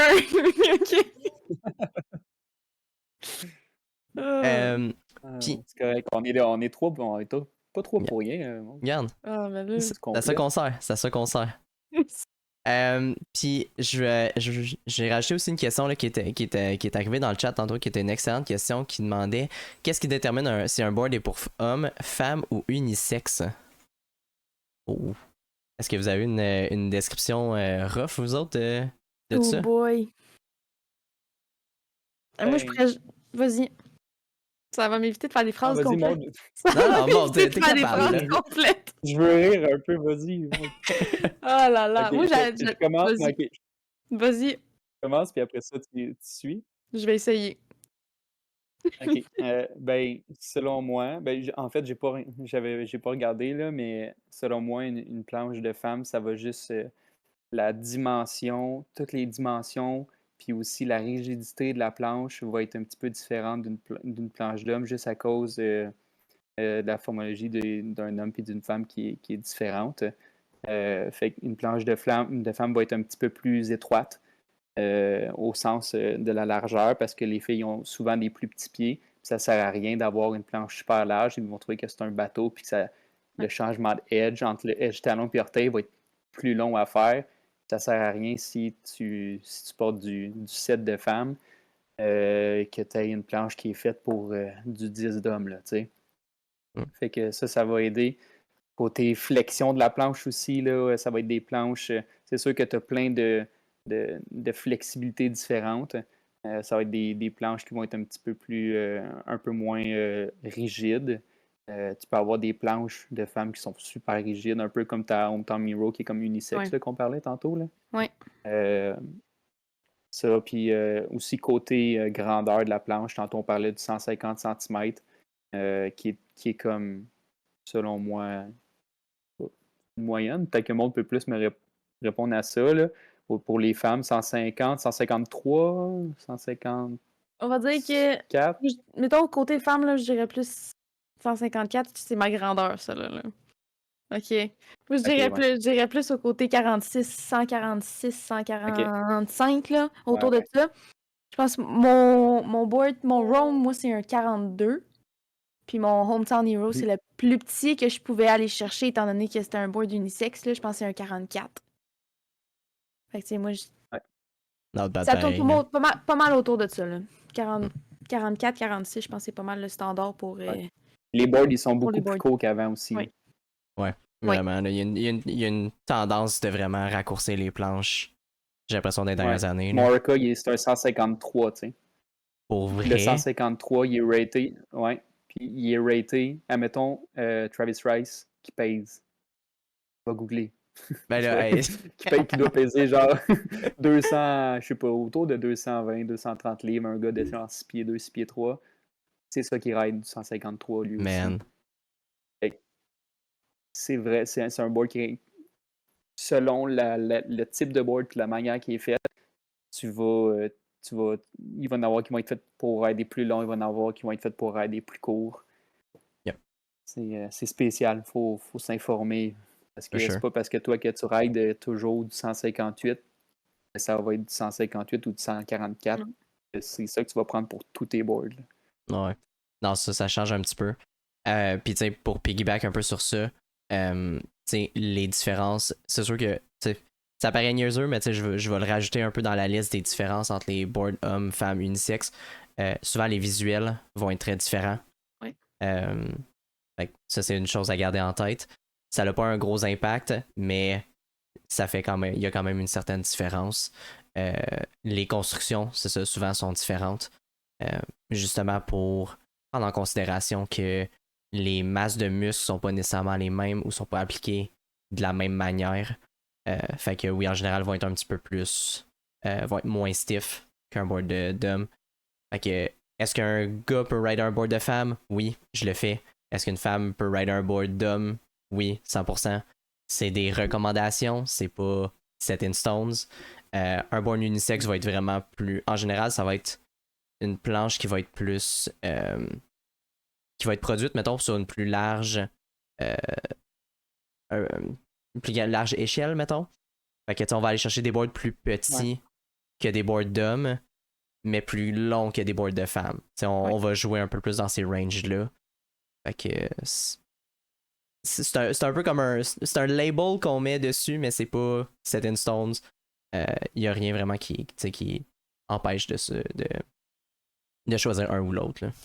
Comme on a dit tantôt, tu y vas vraiment avec ce que tu y vas vraiment avec ce que tu as besoin aussi. Là. Ouais. Avec qu'est-ce que tu veux rider, pourquoi tu veux le rider, puis Vraiment. c'est Là. ça. Cool. Ouais. Puis je pense pas que s'il y a du monde qui sont là, vous pouvez me marquer là, dans le chat là, si vous avez regardé des boards, puis selon votre type de riding, ce que vous voulez faire, là, on peut peut-être répondre à des questions. Moi mes N'hésitez pas, DM là, restent c'est cool. toujours ouverts. On peut, Rubicat dans le chat peut confirmer, mais l'année passée, j'ai reçu un DM d'une autre streamer qui me demandait justement des conseils pour une planche. Et no joke, j'avais à peu près 15 tabs d'ouverts différents pour essayer de comparer des planches d'une compagnie à l'autre pour voir qu'est-ce qui faisait l'affaire pour ce qu'elle m'avait décrit, right? Fait Ouais. Je que... trouve ça tough, par exemple, c'est dur. pour évidemment quelqu'un d'autre, mais encore plus du sexe différent. Oui. Ouais. Parce que c'est toutes des. Tu sais, le board, admettons, ben juste les bottes, j'imagine que les Félix que Maud a là, chez Burton, c'est pratiquement la même chose que les ions que j'ai, qui sont comme dans la même gamme, Ouais. mais qui s'appellent différemment. Fait que si tu vas pas voir toutes les specs, ben tu le sais pas que la Félix puis la ion, c'est pas marqué ion pour homme puis ion pour femme, Non. tu sais. Puis c'est aussi la même chose un C'est petit peu tough. sur les fixations Burton aussi. Moi, je ride des Lexa, mais je pense que c'est des cartels, Castel. Mais il me semble que les Lexa, c'est équivalent au cartel chez Je pense que c'est la les même hommes. chose Là. aussi. Je Ouais. pense le même. Mais à peu près le même niveau de rigidité sur dans les deux gammes. Là. Ouais. Ben, tu sais, peut-être pas exactement le À peu même près. niveau, mais c'est ça, tu sais, la même intention Exactement. de rigidité, mais adapté plus pour Ouais, une ouais. femme ou pour un homme. Tu vas avoir avec une cartelle ou une Lexa, tu sais. Oui. Fait que c'est ça. En tout cas, moi, de mon côté, mes DM restent toujours ouverts. Si vous avez des questions, ça va me faire plaisir de regarder ça avec vous autres. Ceux dans le chat là, qui ont des questions. Ouais, c'est notre dada, comme je disais tantôt. Là, on solide. parle de snowboard. On Tout le temps, parle tous de les snow, jours, peu là, je vais importe. parler Là. de snowboard. Fait que... Ouais. Yep. Ouais. On parle un peu de quoi, tu sais, comment aller chercher une planche, mais qu'est-ce qu'on doit regarder dans une planche? Qu'est-ce qui est important dans une planche pour dire, ok, ben ça devrait être bon pour moi, ça, je devrais me tenir un peu plus loin de ça. Les deux choses principales qui vont varier dans les planches, ça va être surtout la cambrure, la première chose. Oui. Puis l'autre, ça va être la shape ou le stance, qui sont un peu liés un avec l'autre. Fait que pour ceux qui sont sur YouTube, vous allez pouvoir voir du visuel. Pour ceux qui sont sur Spotify ou sur toute autre plateforme, je m'excuse. Venez nous voir sur YouTube à la place ou en direct sur Twitch. On va essayer d'expliquer ça avec des mots, mais c'est tough. Exactement. On va l'expliquer quand même un peu. Fait que sur l'écran présentement, vous pouvez voir dans le fond les types de cambreux. Donc ça, dans le fond, ce sont des vues horizontales des planches. Donc on peut voir certains points de contact.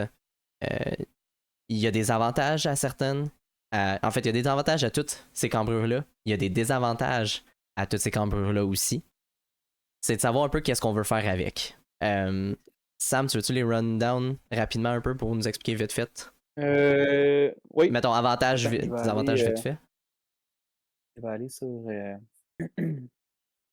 la page, je vais te partager ton écran. Yes. Fait que la première, pour ceux qui ont le visuel, là, le camber traditionnel, ça part de le snowboard. Là. Fait que vraiment, la planche qui fait une genre de petite demi-lune. Dans le fond, ça fait en sorte que tu as 2 points de contact. Un au bout, un à chaque extrémité de la planche. Puis quand tu vas venir exercer de la pression sur ta planche, c'est là qu'elle va comme ça déformer. Puis venir épouser la shape de la planche dans la neige pour venir te faire tourner ou pour venir te donner un petit peu plus de pop, un petit peu plus de rebond. Là. Quand elle va venir reprendre sa forme traditionnel, fait que le genre de camber. Yes. Fait que, est-ce que tu voulais que je... Tu assez ou on Ouais, va plus mais. en profondeur? Non, mais je pense que ça va être. C'est bon pour ça. Tu sais, on va y aller comme rapidement un peu Ok. sur chacun, juste pour montrer C'est bon. c'est quoi le principe un peu. Faut aussi se dire, là, 2 petites secondes, là, Ouais. quand on. Je sais pas pour vous autres, mais moi, quand je rentre dans un magasin de planches, la première chose que je fais, c'est que je prends le board, je le mets sur le côté, puis je regarde la cambrure. Tout le temps. Yeah. C'est comme la première affaire qui en fait la plupart du monde font. Là. Oui, parce que c'est ça qui a probablement le plus d'impact sur comment est-ce que la planche va réagir sur la neige. Si, mettons, puis je vais prendre le deuxième exemple, le rocker ou le reverse camber. On appelle beaucoup plus ça un rocker dans notre jargon à nous. En fait, c'est exactement l'inverse de la cambrure. Donc, on va avoir un seul point de contact entre les deux fixations au milieu de la planche. Donc, la cambrure traditionnelle, elle va nous donner vraiment de quoi qui est très stable à 2 points très éloignés un de l'autre. La cambrure, le rocker, lui, va nous donner un seul point de contact au milieu. Donc, moins stable quand la qualité de la neige est moins bonne. Donc, quand c'est plus glacé, des choses comme ça.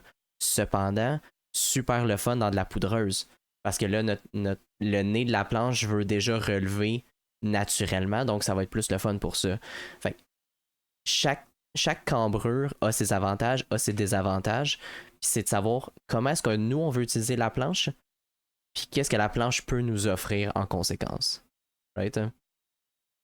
Fait que ça c'est... Beaucoup de monde qui commence. Ah, excuse, Zab, vas-y. Non, vas-y, est-ce que j'avais pas mal fini? OK, ben, dans le fond, beaucoup de monde qui commence, je leur propose cette option-là.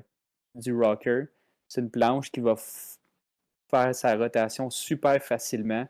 Et quand tu vas commencer à faire tes virages, ça va être super facile de venir faire tourner ta planche.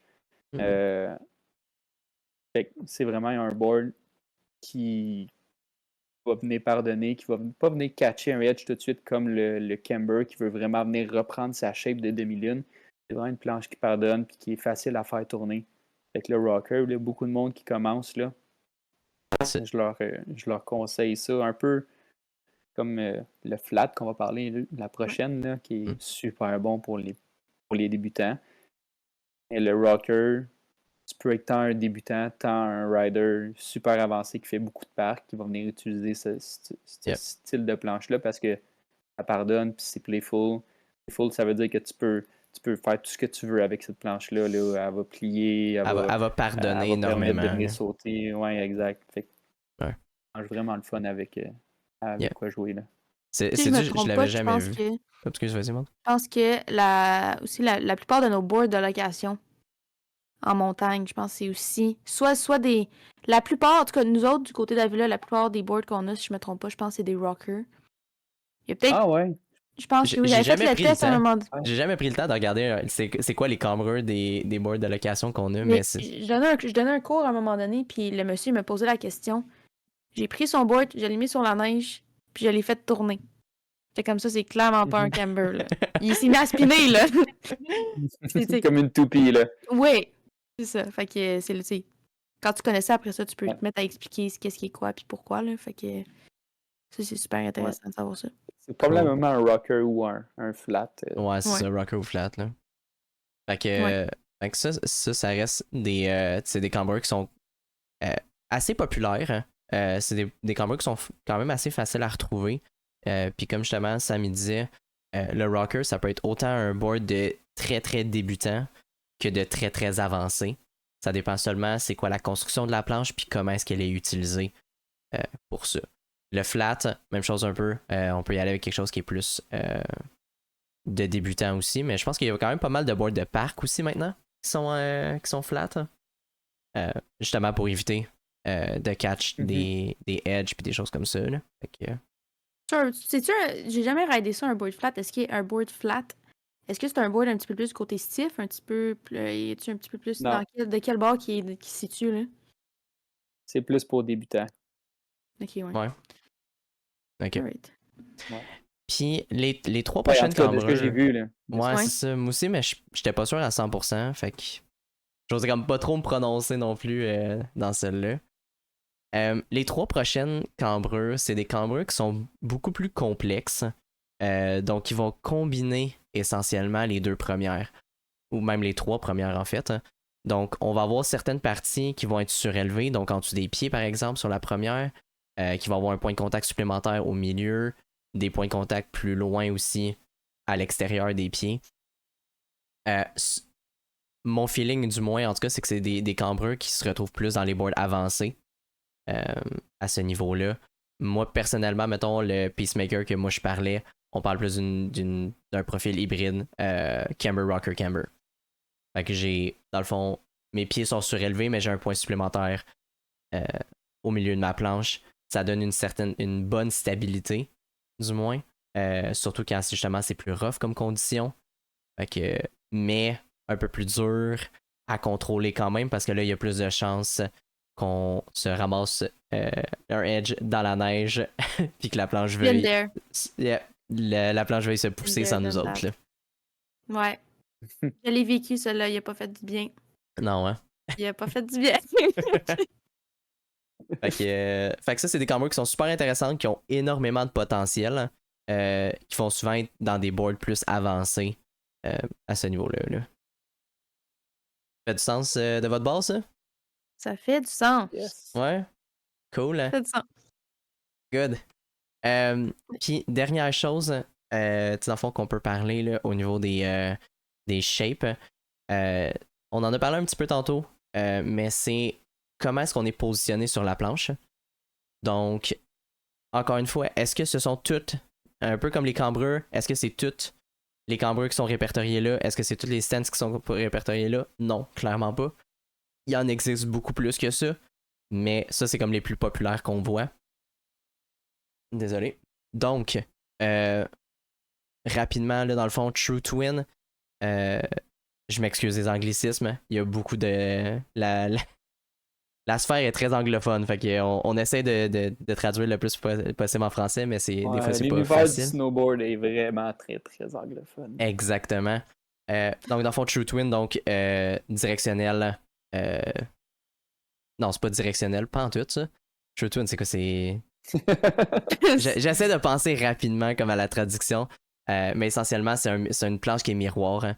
Donc on va être placé centré sur la planche, la longueur entre la fin du nez et la fixation et le tail de la planche est On a vu que t'as essayé, man. Ouais, je sais. J'ai essayé. Regarde, à un moment donné, j'essaye, puis ça marche pas tout le temps. Donc ça, on est centré. Les boards de parc sont pas mal tous True Twin, justement pour pouvoir aller d'une direction ou de l'autre sans problème. Y en a-tu un qui veut embarquer sur un des 3 autres pour vous autres? Sinon, je peux parler du... On va y aller avec le directionnel. Après ça, ça va être toutes des variantes. Là. Ouais, c'est ça. Fait que directionnel, tantôt on parlait que True Twin, c'est un miroir. Là, avec ce board-là, le devant, le nez de la planche est vraiment plus long que le derrière de la planche. Dans le fond, le nose, c'est pas facile. Là, pas facile. Hein?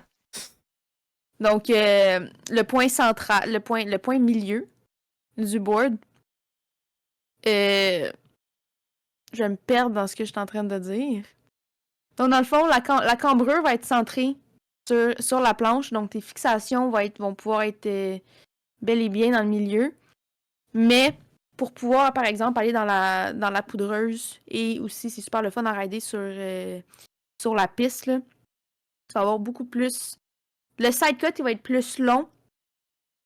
Puis, y a quelqu'un qui veut rajouter? J'ai l'impression que je me perds dans ce que je suis en train de dire. Je parle en bullet point, moi, ce soir. Ouais, hein? Mais, en point de forme.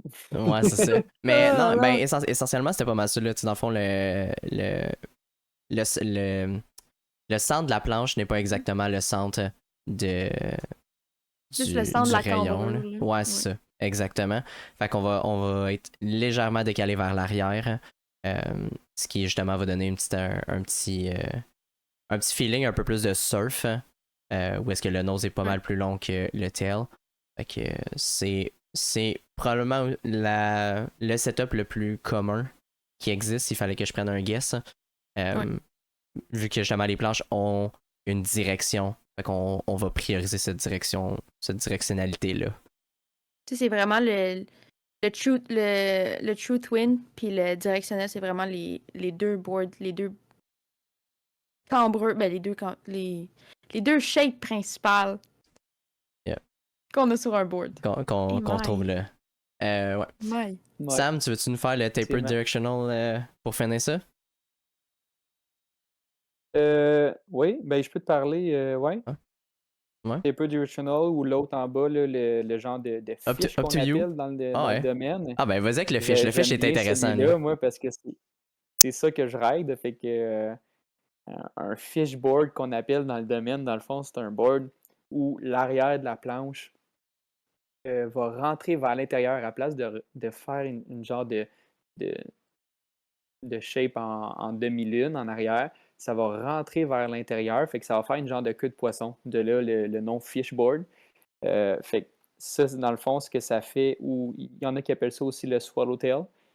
Parce que ce que ça va faire, c'est que quand tu vas rider dans de la neige un petit peu plus épaisse, ce qu'on n'a pas ici, ça va faire en sorte que la neige va pouvoir sortir par là, puis ça va faire caler un petit peu plus le derrière de ta planche. Ça fait en sorte que quand tu rides dans de la plus grosse neige, tu n'as pas besoin de te pencher sur ton pied arrière pour que le devant de ta planche soit toujours dans les airs. Parce que quand on fait du riding dans de la plus grosse neige, de la neige plus épaisse, c'est ça qui donne le plus mal aux jambes, là, puis c'est un peu inconfortable. C'est un board twin parce que le devant de ta planche veut toujours venir piquer dans la neige. Tandis que dans un fishboard ou un swallowtail, ce que ça fait, c'est que tu es plus reculé sur la planche. Le devant de ton board va être vraiment plus long, un peu comme le directionnel, mais je te dirais... Exagéré, là. Oui, exact. Plus exagéré. Puis, c'est ça. Le devant de la planche va être aussi plus large que le derrière pour faire en sorte que la flottabilité du board va être accrue. Puis, justement, ça va faire en sorte que le derrière de ta planche va caler dans la neige, puis le devant de ta planche va chercher, lui, à juste venir sortir puis rester dans les airs. Fait que ça l'aide au rider. Pour pas qu'il ait besoin de toujours être en train de forcer puis de se pencher par en arrière. Lui, tout ce qu'il a besoin de se concentrer, c'est enjoy la grosse pow puis aller faire des virages un peu partout. Là. Ah, vraiment, là. Fait que ça. Puis essentiellement, dans le fond, le taper directional, c'est un petit peu comme le volume shifted, le fishtail, mais beaucoup moins exagéré. Fait que le nose va être un petit peu plus large quand même, le tail un petit peu plus étroit. On va être reculé légèrement vers l'arrière. Fait que ça va aider justement un petit peu ça, mais c'est moins... il y a beaucoup moins d'emphase quand même sur cette shape-là. Ça fait essentiellement le tour, là, je vous dirais, des shapes qu'on voit régulièrement, du moins. Il y a tout le temps des exceptions, il y a tout le temps des cambreux ou des positions de board qui sortent de temps en temps, qui essayent de révolutionner le snowboard, mais ça fonctionne pas tout le temps. Des fois, c'est vraiment, comme on disait plus tôt, c'est vraiment des gimmicks, puis ça vaut pas tant la peine que ça. Fait que c'est de faire attention un peu à ça. L'autre chose qui joue beaucoup aussi quand... Là, ouais. Non, vas-y, excuse, je m'en allais sur un autre point, mais vas-y si tu veux, si t'avais autre chose. Les skis, avant, c'était Cucumber, là. Yep. C'est vraiment en planche qu'ils ont commencé à introduire le rocker au début du ski, puis après ça, le rocker en plein milieu, ben pas du ski, mais de la planche. Fait que les skis ont comme suivi, puis là, je te dirais que 90% des skis à cette heure, ils ont un genre de petit rocker en avant. 10% plus loin que d'habitude. Juste pour donner ce petit punch-là de plus, tu sais, que nous autres, on est allés chercher. Exact, de flottabilité, là. Yes, exact. Pour faciliter la vie du skieur, mais ouais, ça vient des snowboarders, ça, on est trop... On est trop cool. Trop cool. On est trop cool, mais pour vrai, la planche, la planche est plus récent que le ski, quand même, mais je pense qu'il y a eu beaucoup plus d'avancement récemment dans la planche au niveau de la tech. C'est ça qui a permis justement aux autres, aux skieurs, d'aller chercher de comment est-ce que nous on travaille pour améliorer leur stock. Et je trouve ça vraiment cool comme collaboration. Là. Oui. Fait que je dirais shape, position sur la planche, c'est des grosses choses qu'on regarde quand on veut s'acheter une nouvelle planche. L'autre chose aussi qu'on va voir, c'est, on en parle un petit peu depuis tantôt, stiff, playful, ce genre de choses-là. Donc ça réfère un petit peu à la réponse que la planche donne. Donc est-ce que elle a tendance à vouloir, si on pèse dessus, est-ce qu'elle va revenir rapidement? Est-ce qu'elle va prendre son temps avant de revenir? Est-ce qu'elle va être dure à aller peser ou est-ce qu'elle va être molle? Ce genre de choses-là, je vous dirais, faudrait quasiment qu'on ait un expert en planche, quelqu'un qui monte des planches de sa vie. On pourrait mettre ça sur la liste. Oh mon dieu, ça pourrait être vraiment intéressant. Ça serait une bonne. D'après moi, ça serait une bonne chose parce qu'on. C'est on un s'y connaît sujet. pas tant, je pense, en construction. En construction, moi vraiment pas. Non. Je sais que il y en a qui ont des bords de titane, il y en a qui ont du carbon Ouais. fiber. Carbon fiber. Carbon fiber. Il y en a qui ont du Je pense fibre de qu'on a vu une même verre. vidéo. Ah ouais, ça c'est un classique là. Pour ceux qui ont une référence dans le monde du char, vous savez c'est quoi que je veux dire par le carbon fiber. C'est bon, ça. Fait que, tu sais, il y a la construction de la planche en tant que telle. C'est pas quelque chose qu'on voit, c'est vraiment quelque chose qu'on va voir sur les dépliants ou sur quand les manufacturiers vont donner les specs de la planche. Mais je vous dirais, c'est au feeling. Au final, là, le snowboard, c'est un gros sport de feeling. Si vous trouvez que votre planche a feel trop stiff, ben allez, c'est une planche qui est moins stiff. Essayez pas de comprendre, mais c'est parce qu'elle est trop stiff parce qu'elle avait du carbone dedans, mais une en titane, ça serait moins pire, mais.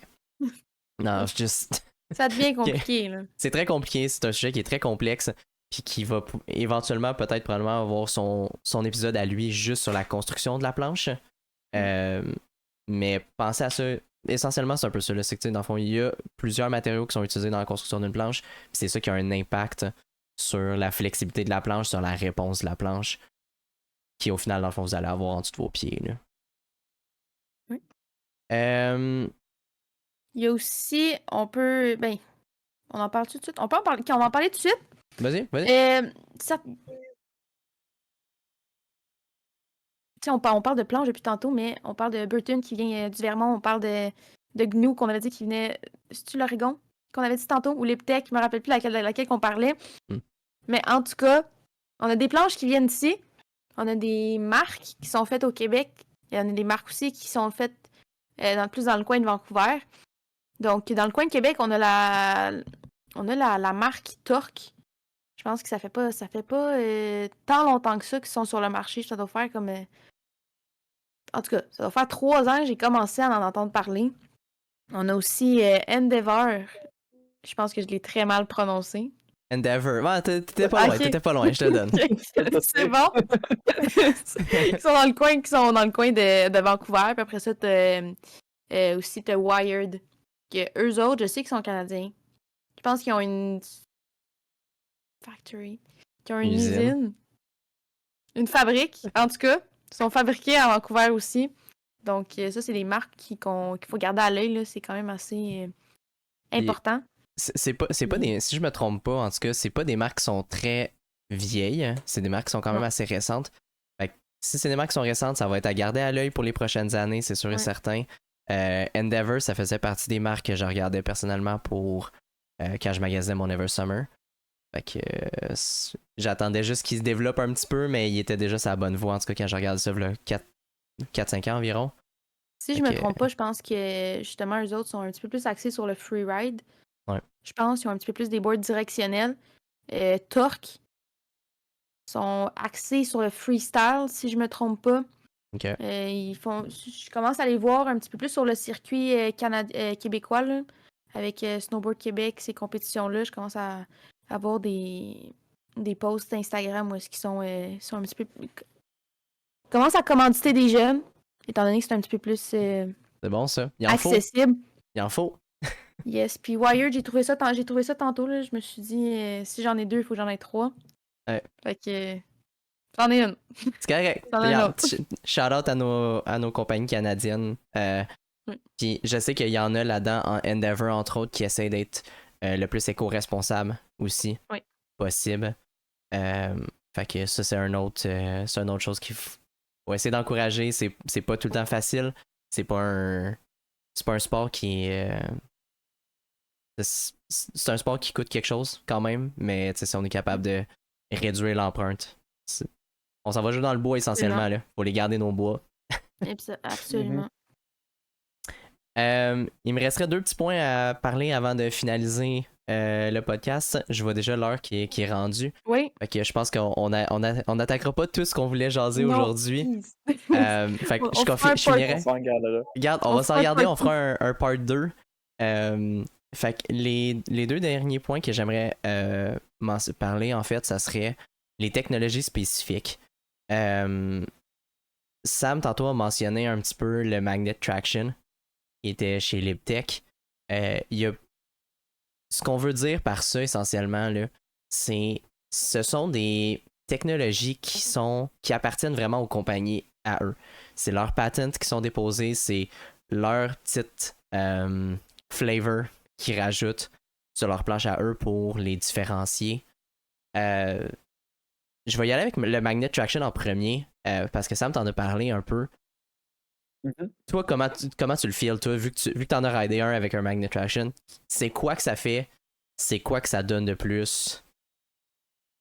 Parle-moi un petit peu, puis après ça, En on va fait, jaser un c'est- peu c'est quoi l'avantage, désavantage, ce genre de choses-là. Là. Ouais. En fait, le Mind Traction, la manière que ça fonctionne, c'est que l'idéologie derrière ça, c'est qu'ils veulent avoir plusieurs points de contact qui ressortent un peu dans le edge pour que ça vienne mordre dans une neige plus ferme ou de la glace, littéralement. Puis ça va bien avec sur quoi on est surnommé le Ice Coast ou East Coast, parce qu'on ride souvent sur du béton, sur de la glace, on n'a pas souvent beaucoup de neige, On beaucoup ride sur un d'accumulation, glacier, fait nous qu'on se autres. fait Là. appeler. Yeah. Ouais, on se fait souvent appeler le Ice Coast parce que le monde qui sont plus dans l'Ouest canadien. Fait que ouais, c'est ça. Fait que dans le fond, le Magnet Traction, c'est un peu. Ils ont voulu venir régler ce problème-là de, d'avoir quand même de la grip, avoir quand même un edge sur lequel s'appuyer, même si les conditions ne sont pas optimales. Puis même si ton board n'est pas tuné optimal, parce que c'est pas vrai qu'on ride tout le temps sur des boards fraîchement tunés. Nope. Ça, ça arrive. Il faut que tu le fasses plusieurs fois par saison.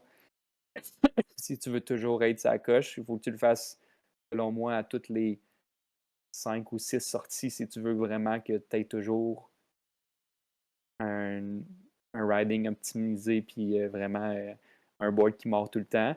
Tandis que si tu y vas avec un board avec la Magnet Traction, ce qui est bien avec ça, c'est que tu n'as pas toujours besoin d'être tuné en malade ou super ou fraîchement tuné pour que ton board morde.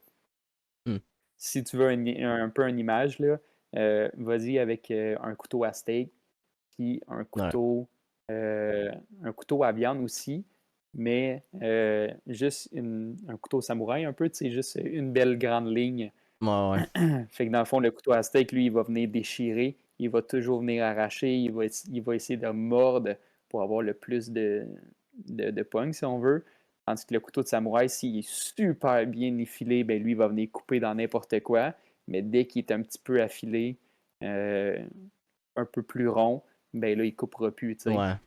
C'est un peu. Si on a 2 images à mettre, selon moi, là, ça serait un petit peu ça. Moi, c'est quand j'ai commencé à goûter à ça, justement, sur le Orca que je ride. En fait, il l'a sur les deux. Sur le Orca et sur le Rider's Choice. Les deux, ils l'ont, cette technologie-là, parce que GNU et LibTech, c'est pas mal la même chose. Ouais, là. ça, c'est deux compagnies sœurs, là. Ouais, fait que moi, depuis que j'ai goûté à ça, surtout avec les conditions qu'on a ici, j'ai vraiment beaucoup aimé ça. Je trouve que ça apporte un peu plus de, je peux dire, de sécurité ou plus de... Ouais. Ben, ça amène On un dirait plus. que je peux plus me fier sur mon équipement, même si les conditions sont un petit peu plus dures puis glacées, là. Bon, ouais. Puis, tu sais, c'est ça qui vaut la peine. Les autres technologies, mettons que vite fait qu'on avait identifié un peu, c'est la technologie 3D chez Battalion. Maud, es-tu capable de me faire un petit wrap-up de Yes. ça?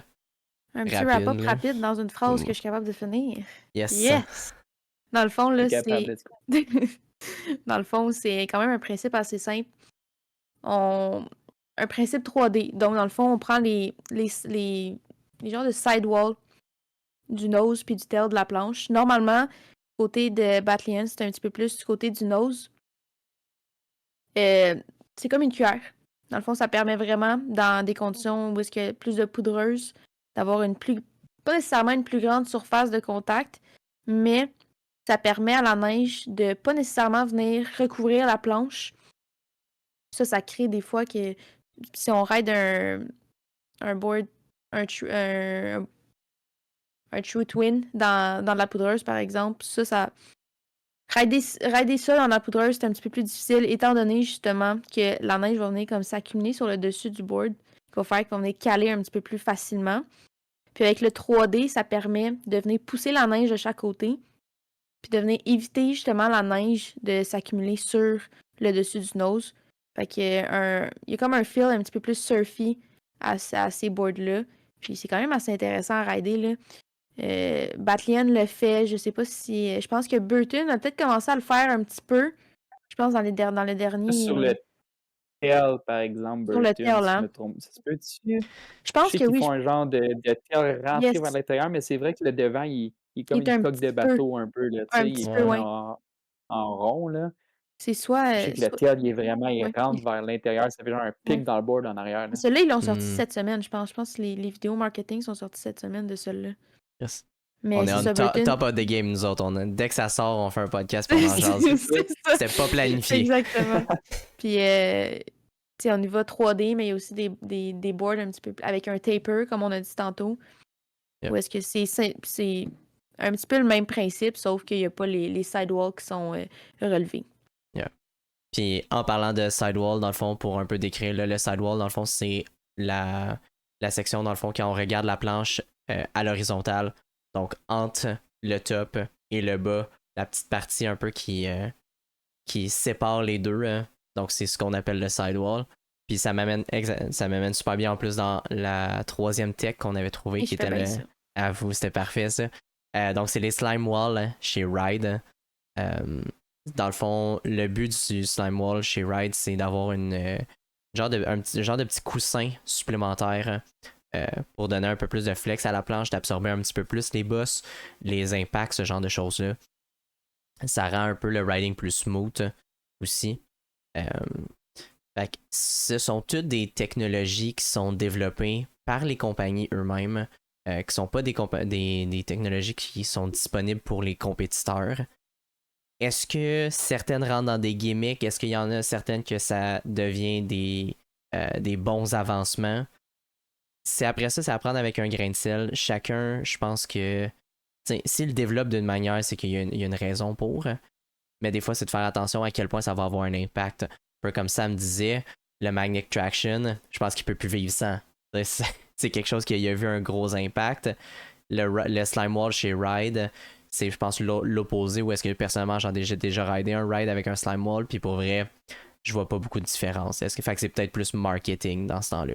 Fait que c'est important de lire un petit peu c'est quoi les features que la planche a là, que justement elle donne, puis qui peuvent donner un vrai impact dans ça. Le dernier point de tech qui est un petit peu plus, je veux pas dire nécessairement controversé, mais qui est quand même pertinent, c'est le channel versus les trous traditionnels. Donc le channel qui est chez Burton principalement. Corrigez-moi s'il n'y en a pas chez d'autres marques. Y a-t-il d'autres marques qui ont commencé à le faire? Endeavor. Ouais. Endeavor on Puis, commence à le faire aussi. Fait que qu'il ça y en a un commence à... Ouais, ben il me semble en plus je l'avais vu Tu chez veux du Endeavor. Capita avec ça? Non, eux autres, c'est juste des trous traditionnels, je pense qu'ils ont. Fait que... Pas d'autres, mais en tout cas. Mais c'est ça, tu sais, c'est le... Je vais mettre ça en guillemets, là, c'est le nouveau système. Ça fait déjà plusieurs années que c'est sur le marché. Mais dans le fond, ça permet de ne pas avoir des points fixes pour attacher les fixations. Donc, ça permet de plus d'ajustements. Mode, c'est ça que tu rides, hein, toi, sur ton hometown? Mon Burton, Ouais. c'est un channel. Puis mon autre board, c'est Des trous la traditionnels. bonne vieille méthode. Yes. Puis, un peu qu'est-ce qu'on discutait nous autres dans le pre-show. Hein? Qu'est-ce que toi t'en penses du channel? Tu sais, comme moi je règle les deux types de systèmes là. Mon Burton, je peux voir un petit peu. Ben, on en a parlé, je pense. Les trois ensemble, je pense, cet à la après-midi, dernière là. session. Là. Ah, J'essaie de. ouais. Ouais. On disait que les channels, c'est bon justement parce qu'on peut. Comme tu as dit, là, il y a beaucoup plus d'ajustements, un ajustement rapide. Je pense que j'étais à Tremblant il y a une couple de semaines, puis j'ai réalisé que mon setup, il manquait un pouce, là. Il manquait un pouce à gauche. Là. Fait que j'ai sorti mon tournevis, puis j'ai pu faire ça dans la gondole. Ça a fait, OK, on sort le tournevis, on l'ajuste rapidement, puis on était all set. Fait que ça, c'est quand même assez le fun de ce côté-là. Beaucoup plus rapide. Mm-hmm. Mais la petite chose que j'ai remarqué, c'est que, étant donné que c'est juste 2 points de chaque extrémité, les vis, aussi un problème. Les vis, ils tiennent pas aussi bien, là. Pas dans le sens qu'ils vont lâcher en dessous de tes pieds, mais dans le sens qu'ils déloussent. Ils loussent assez, assez vite. Donc, essayer de garder ça le plus serré possible. Puis aussi un petit jeu qui se crée en dessous de ta fixation. J'ai remarqué sur mon Burton, si tu enlèves la fixation, avec toute la friction, toute la force que je mets sur mes fixes, mon graphique, il est marqué. Mon top sheet, il est noir sur mon Burton, puis la démarcation est toute blanche. Là, fait qu'on on peut voir que la fixation est quand même en mouvement là. sur mon board. Donc, c'est peut-être de ce côté-là, être capable d'avoir un système plus fixe. Ouais, mais j'avais eu des discussions avec, pendant mon niveau 3, justement, avec un gars qui avait étudié ça un peu. Là, il étudiait en ingénierie ou quelque chose comme ça. Fait que, il y avait comme des graphiques qu'il pouvait mettre sur son ordi puis faire plier dans n'importe quel sens. Puis il avait fait de quoi de même. Puis justement, il avait mis une fixe sur le genre de channel. Puis là, il montrait justement que quand le board, il plie, étant donné que c'est comme aux extrémités que c'est attaché, puis c'est juste deux vis, mais tu sais, le board, lui, il veut plier en dessous de ta fixe, là, fait que ça fait en sorte que techniquement, ils veulent se rapprocher. Oui. Si tu vois l'image dans ta tête, si tu plies quelque chose, là, ça vient comme se rapprocher. Pas aussi intense, mais quand même. Fait que c'est toujours ce petit jeu-là qui fait en sorte que à chaque fois que tu vas venir faire plier ton board, ben, il va toujours bouger. Ça va bouger d'1 ou 2 millimètres. Oui. Puis ça au bout de la ligne, après ça dépend comment fort tu rides ton board puis tout, mais après une coupe de run, ben pas une coupe de run, mais peut-être une coupe de jours de riding, il va falloir que tu viennes resserrer tes vis. Un petit peu. Ouais, non, ça. Tandis que quand c'est des trous, t'en as 4 en plus, ben ils peuvent pas bouger, là, tu sais, le insert il est là, puis la vis ça bouge pas, là, tu sais. Exactement. J'avais trouvé ça intéressant, j'étais comme... Ah, c'est clair, pour vrai, genre, je serais curieux, moi, de voir ces graphiques-là, de voir à quel point, genre, ça travaille tant que ça. Mais, fait que, tu sais, ça me rappelle pour le tip of the day, je vais le mettre de même, bold check, faites des vérifications de vos vis une fois aux 3 semaines au moins. Comme, aux 3, mettons, 4 à 5 jours de riding, là, checkez vos vis. Hein. Oui. Ça va vous surprendre combien de tours que vous pouvez faire. Hey, des fois, c'est vraiment surprenant. Tu fais comme. Ben ouais, regarde, ma fixation, elle bouge pas. Puis après ça, tu mets ton tournevis dedans, tu fais comme. Oh shit, t'as peu, j'ai fait un demi-tour de là, puis j'ai pas forcé, là. Ouais. Fait que. Puis les compagnies, ils ont tous leurs petits tools, là. Yep. C'est petit, là. C'est genre 2 pouces de haut, là, par genre. 1 pouce maximum. Ça, tu mets ça dans ta poche. Tu mets ça dans ta poche, t'as tout un tool. C'est pas pointu, là. C'est comme tout replié, là. Puis tu l'as toujours avec toi. Fait que s'il arrive de quoi, tu traînes. Puis si t'es moniteur, ça te prend ça, là. Si t'as pas ton tournevis dans ta poche, puis t'es moniteur, là. C'est pas ce que comment tu fais pour faire. Je suis d'accord, puis j'en ai pas. Je suis d'accord avec ça, puis j'en ai même pas sur moi. parlant de tournevis dans ses poches, You là, need one. quand j'ai donné mon premier... la formation que j'ai donnée tout seul, dans le fond, à Moore Heights, là, Hmm. il y avait un des 3 gars que j'avais, il y avait une vis qui était lousse sur son board. Puis moi, j'avais pas mon tournevis avec moi, je l'avais laissé dans mon sac. Là, je suis comme, OK, les gars, il y en a-tu un qui a un tournevis? Il y en a un qui me dit, oui, j'en ai un. J'étais comme, OK, il va me sortir quelque chose de gros de même. Mais non. Il me sort le full-on tournevis complet, là. J'ai fait, non. Tellement dangereux, là. Non. Là. Il sort ça à l'intérieur de son manteau, j'étais comme, OK, prochaine run, please. Va porter ça en dedans. OK. Genre, merci de me le prêter, j'ajuste ma fixe, mais là, tu t'en vas manger ça. C'est ça. Oh my. On en rit parce qu'il n'y a rien qui est arrivé. Exactement. Mais s'il y a quelque chose qui est arrivé, on rirait vraiment On pas. l'aurait... Là. Non, on l'aurait pas ri, celle-là. Là. Pour ceux qui sont moins habitués, là, tu Yeah. peux tomber puis carrément t'empaler. Là, Oui. tournevis peut te rentrer n'importe où. Là. Vraiment, là. Ouais. Dernier petit sujet pour la soirée. Sam, ça va être principalement axé sur toi, vu que tu es probablement la personne la plus... la mieux placée pour jaser de ça que moi et Maude. Oui. T'as un enfant? Oui, j'ai un petit gars. Ton petit gars fait du snow maintenant? Oui, on l'a embarqué jeune, effectivement, sur une planche. Fait que Burton Ringlet, hein, qui est dans le fond la planche pour enfants de chez Burton, c'est quoi les avantages du Burton Ringlet? Hein? Genre, comment est-ce que tu travailles avec? Qu'est-ce qui est différent d'une planche standard? Et pourquoi est-ce qu'il préfère le gâteau?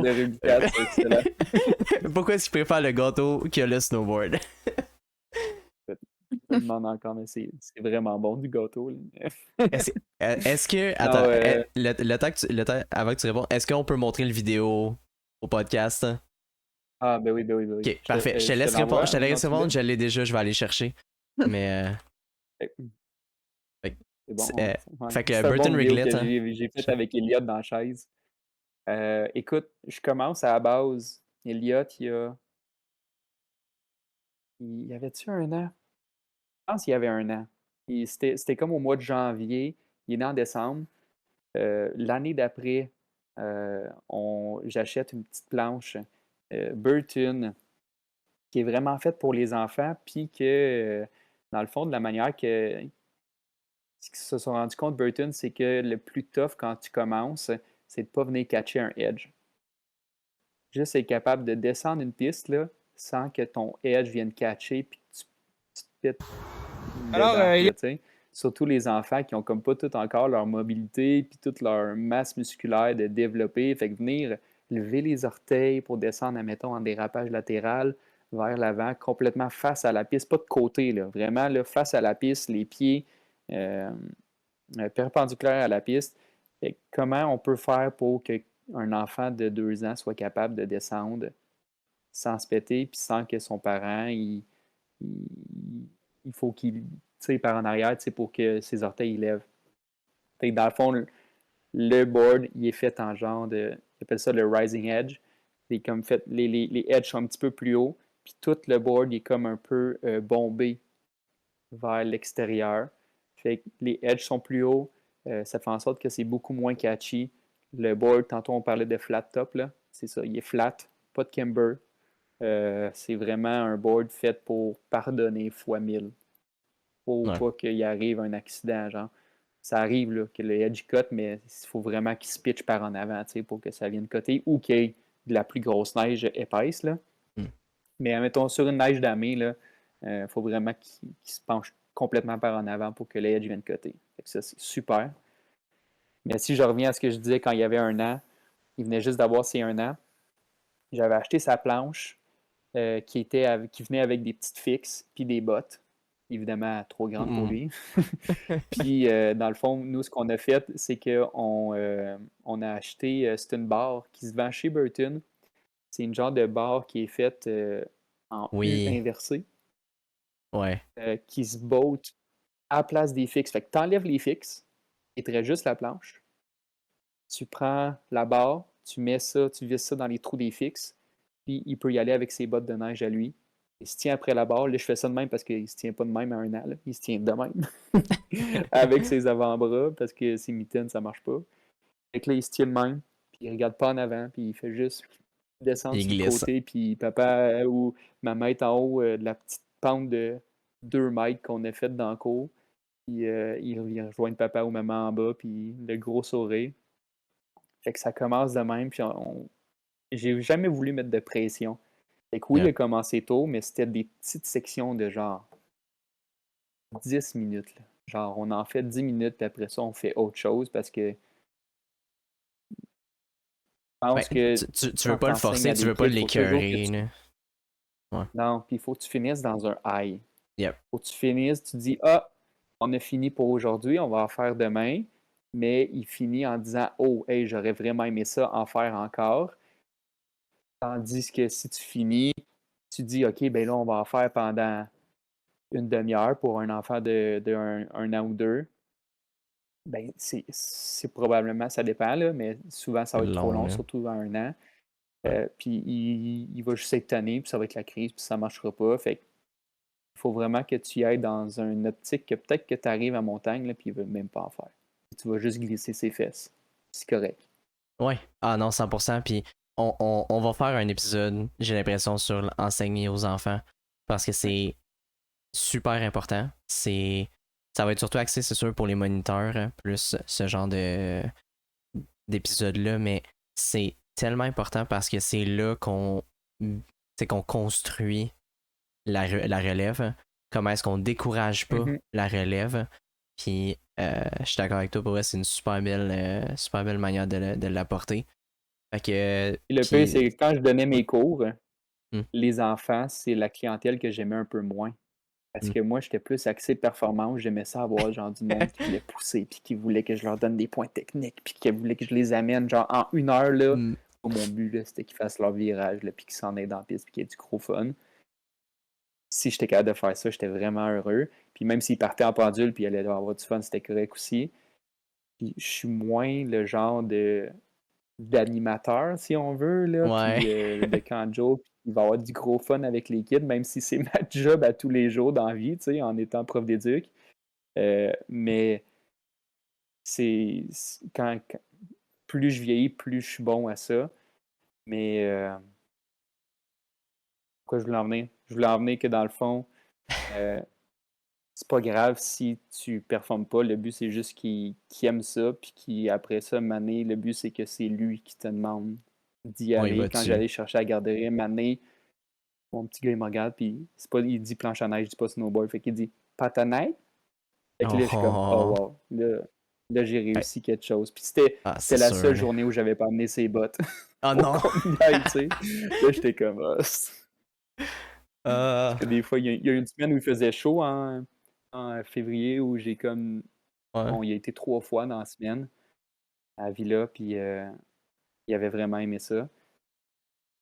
Mais c'est clair. C'était vraiment cool. Mais si je continue, en gros, c'était la barre au début. Regarde n'importe où, il fait juste descendre, puis aimer ça. Juste le principe de se tenir, puis de glisser, tu sais, c'est quoi? Yeah. Sure. Puis après ça, là, c'était vraiment avec le petit sac à dos. Pour reparler, là, probablement, là, je sais qu'il est tard, là, fait qu'on parlera de ça une autre fois, mais c'est un petit sac à dos qui fait en sorte que tu peux vraiment contrôler ton jeune en avant de toi pendant qu'il descend. C'est quelque chose que tu peux faire des choses avec lui en snowboard que tu serais jamais capable de faire si tu n'avais pas ce petit sac à dos-là. Genre, c'est clair. Descendre en pendule à 2 ans, tu penses pas à ça.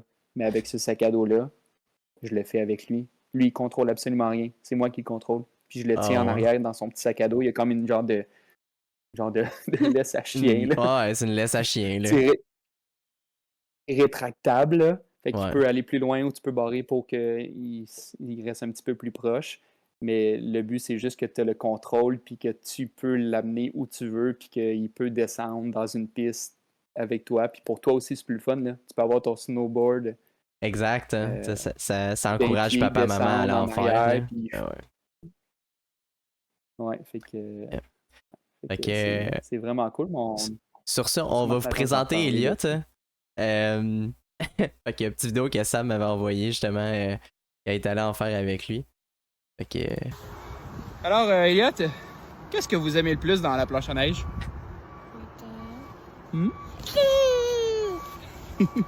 Ouais, très bien. Et quelle sorte de conditions aimez-vous? Damée ou poudreuse? Poudreuse? Ah oui, bon choix, excellent, excellent.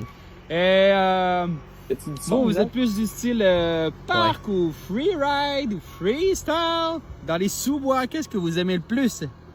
Ouais, toi, dans le live, on en a. Ah, du gâteau. OK, on accepte la réponse. Bye bye. Bye. Fait que c'était le beau Elliot. Du gâteau, c'est ce qu'on aime. C'est parfait, ça. Ah ouais. C'est bon, Fait du que, gâteau. ben oui, tout le monde aime ça, du gâteau. Ouais, beaucoup de monde aime du gâteau. J'espère. Winner. Fait que il est déjà. Ça fait presque déjà 2 heures qu'on est en direct, qu'on jase. Oui. C'est exactement ça. On dirait que ça fait genre 30 minutes. C'est exactement ça, l'après-ski podcast. C'est de dire, ah, ok, on s'en va, puis après ça, continuer la conversation pendant 45 minutes dans le parking. C'est exactement ça qu'on a fait vendredi, nous autres. Exactement. Fait que. On n'a pas réussi à passer à travers tous les points qu'on voulait jaser. On a vraiment juste couvert les planches à neige aujourd'hui. Il reste encore toutes les fixations, les bottes, le casque, l'équipement qu'on peut se mettre. Donc les manteaux, les layering essentiellement. On va se refaire un épisode 2, c'est sûr. Une partie 2, hein, du moins. Hein. Il y aura une prise 2, c'est sûr et certain.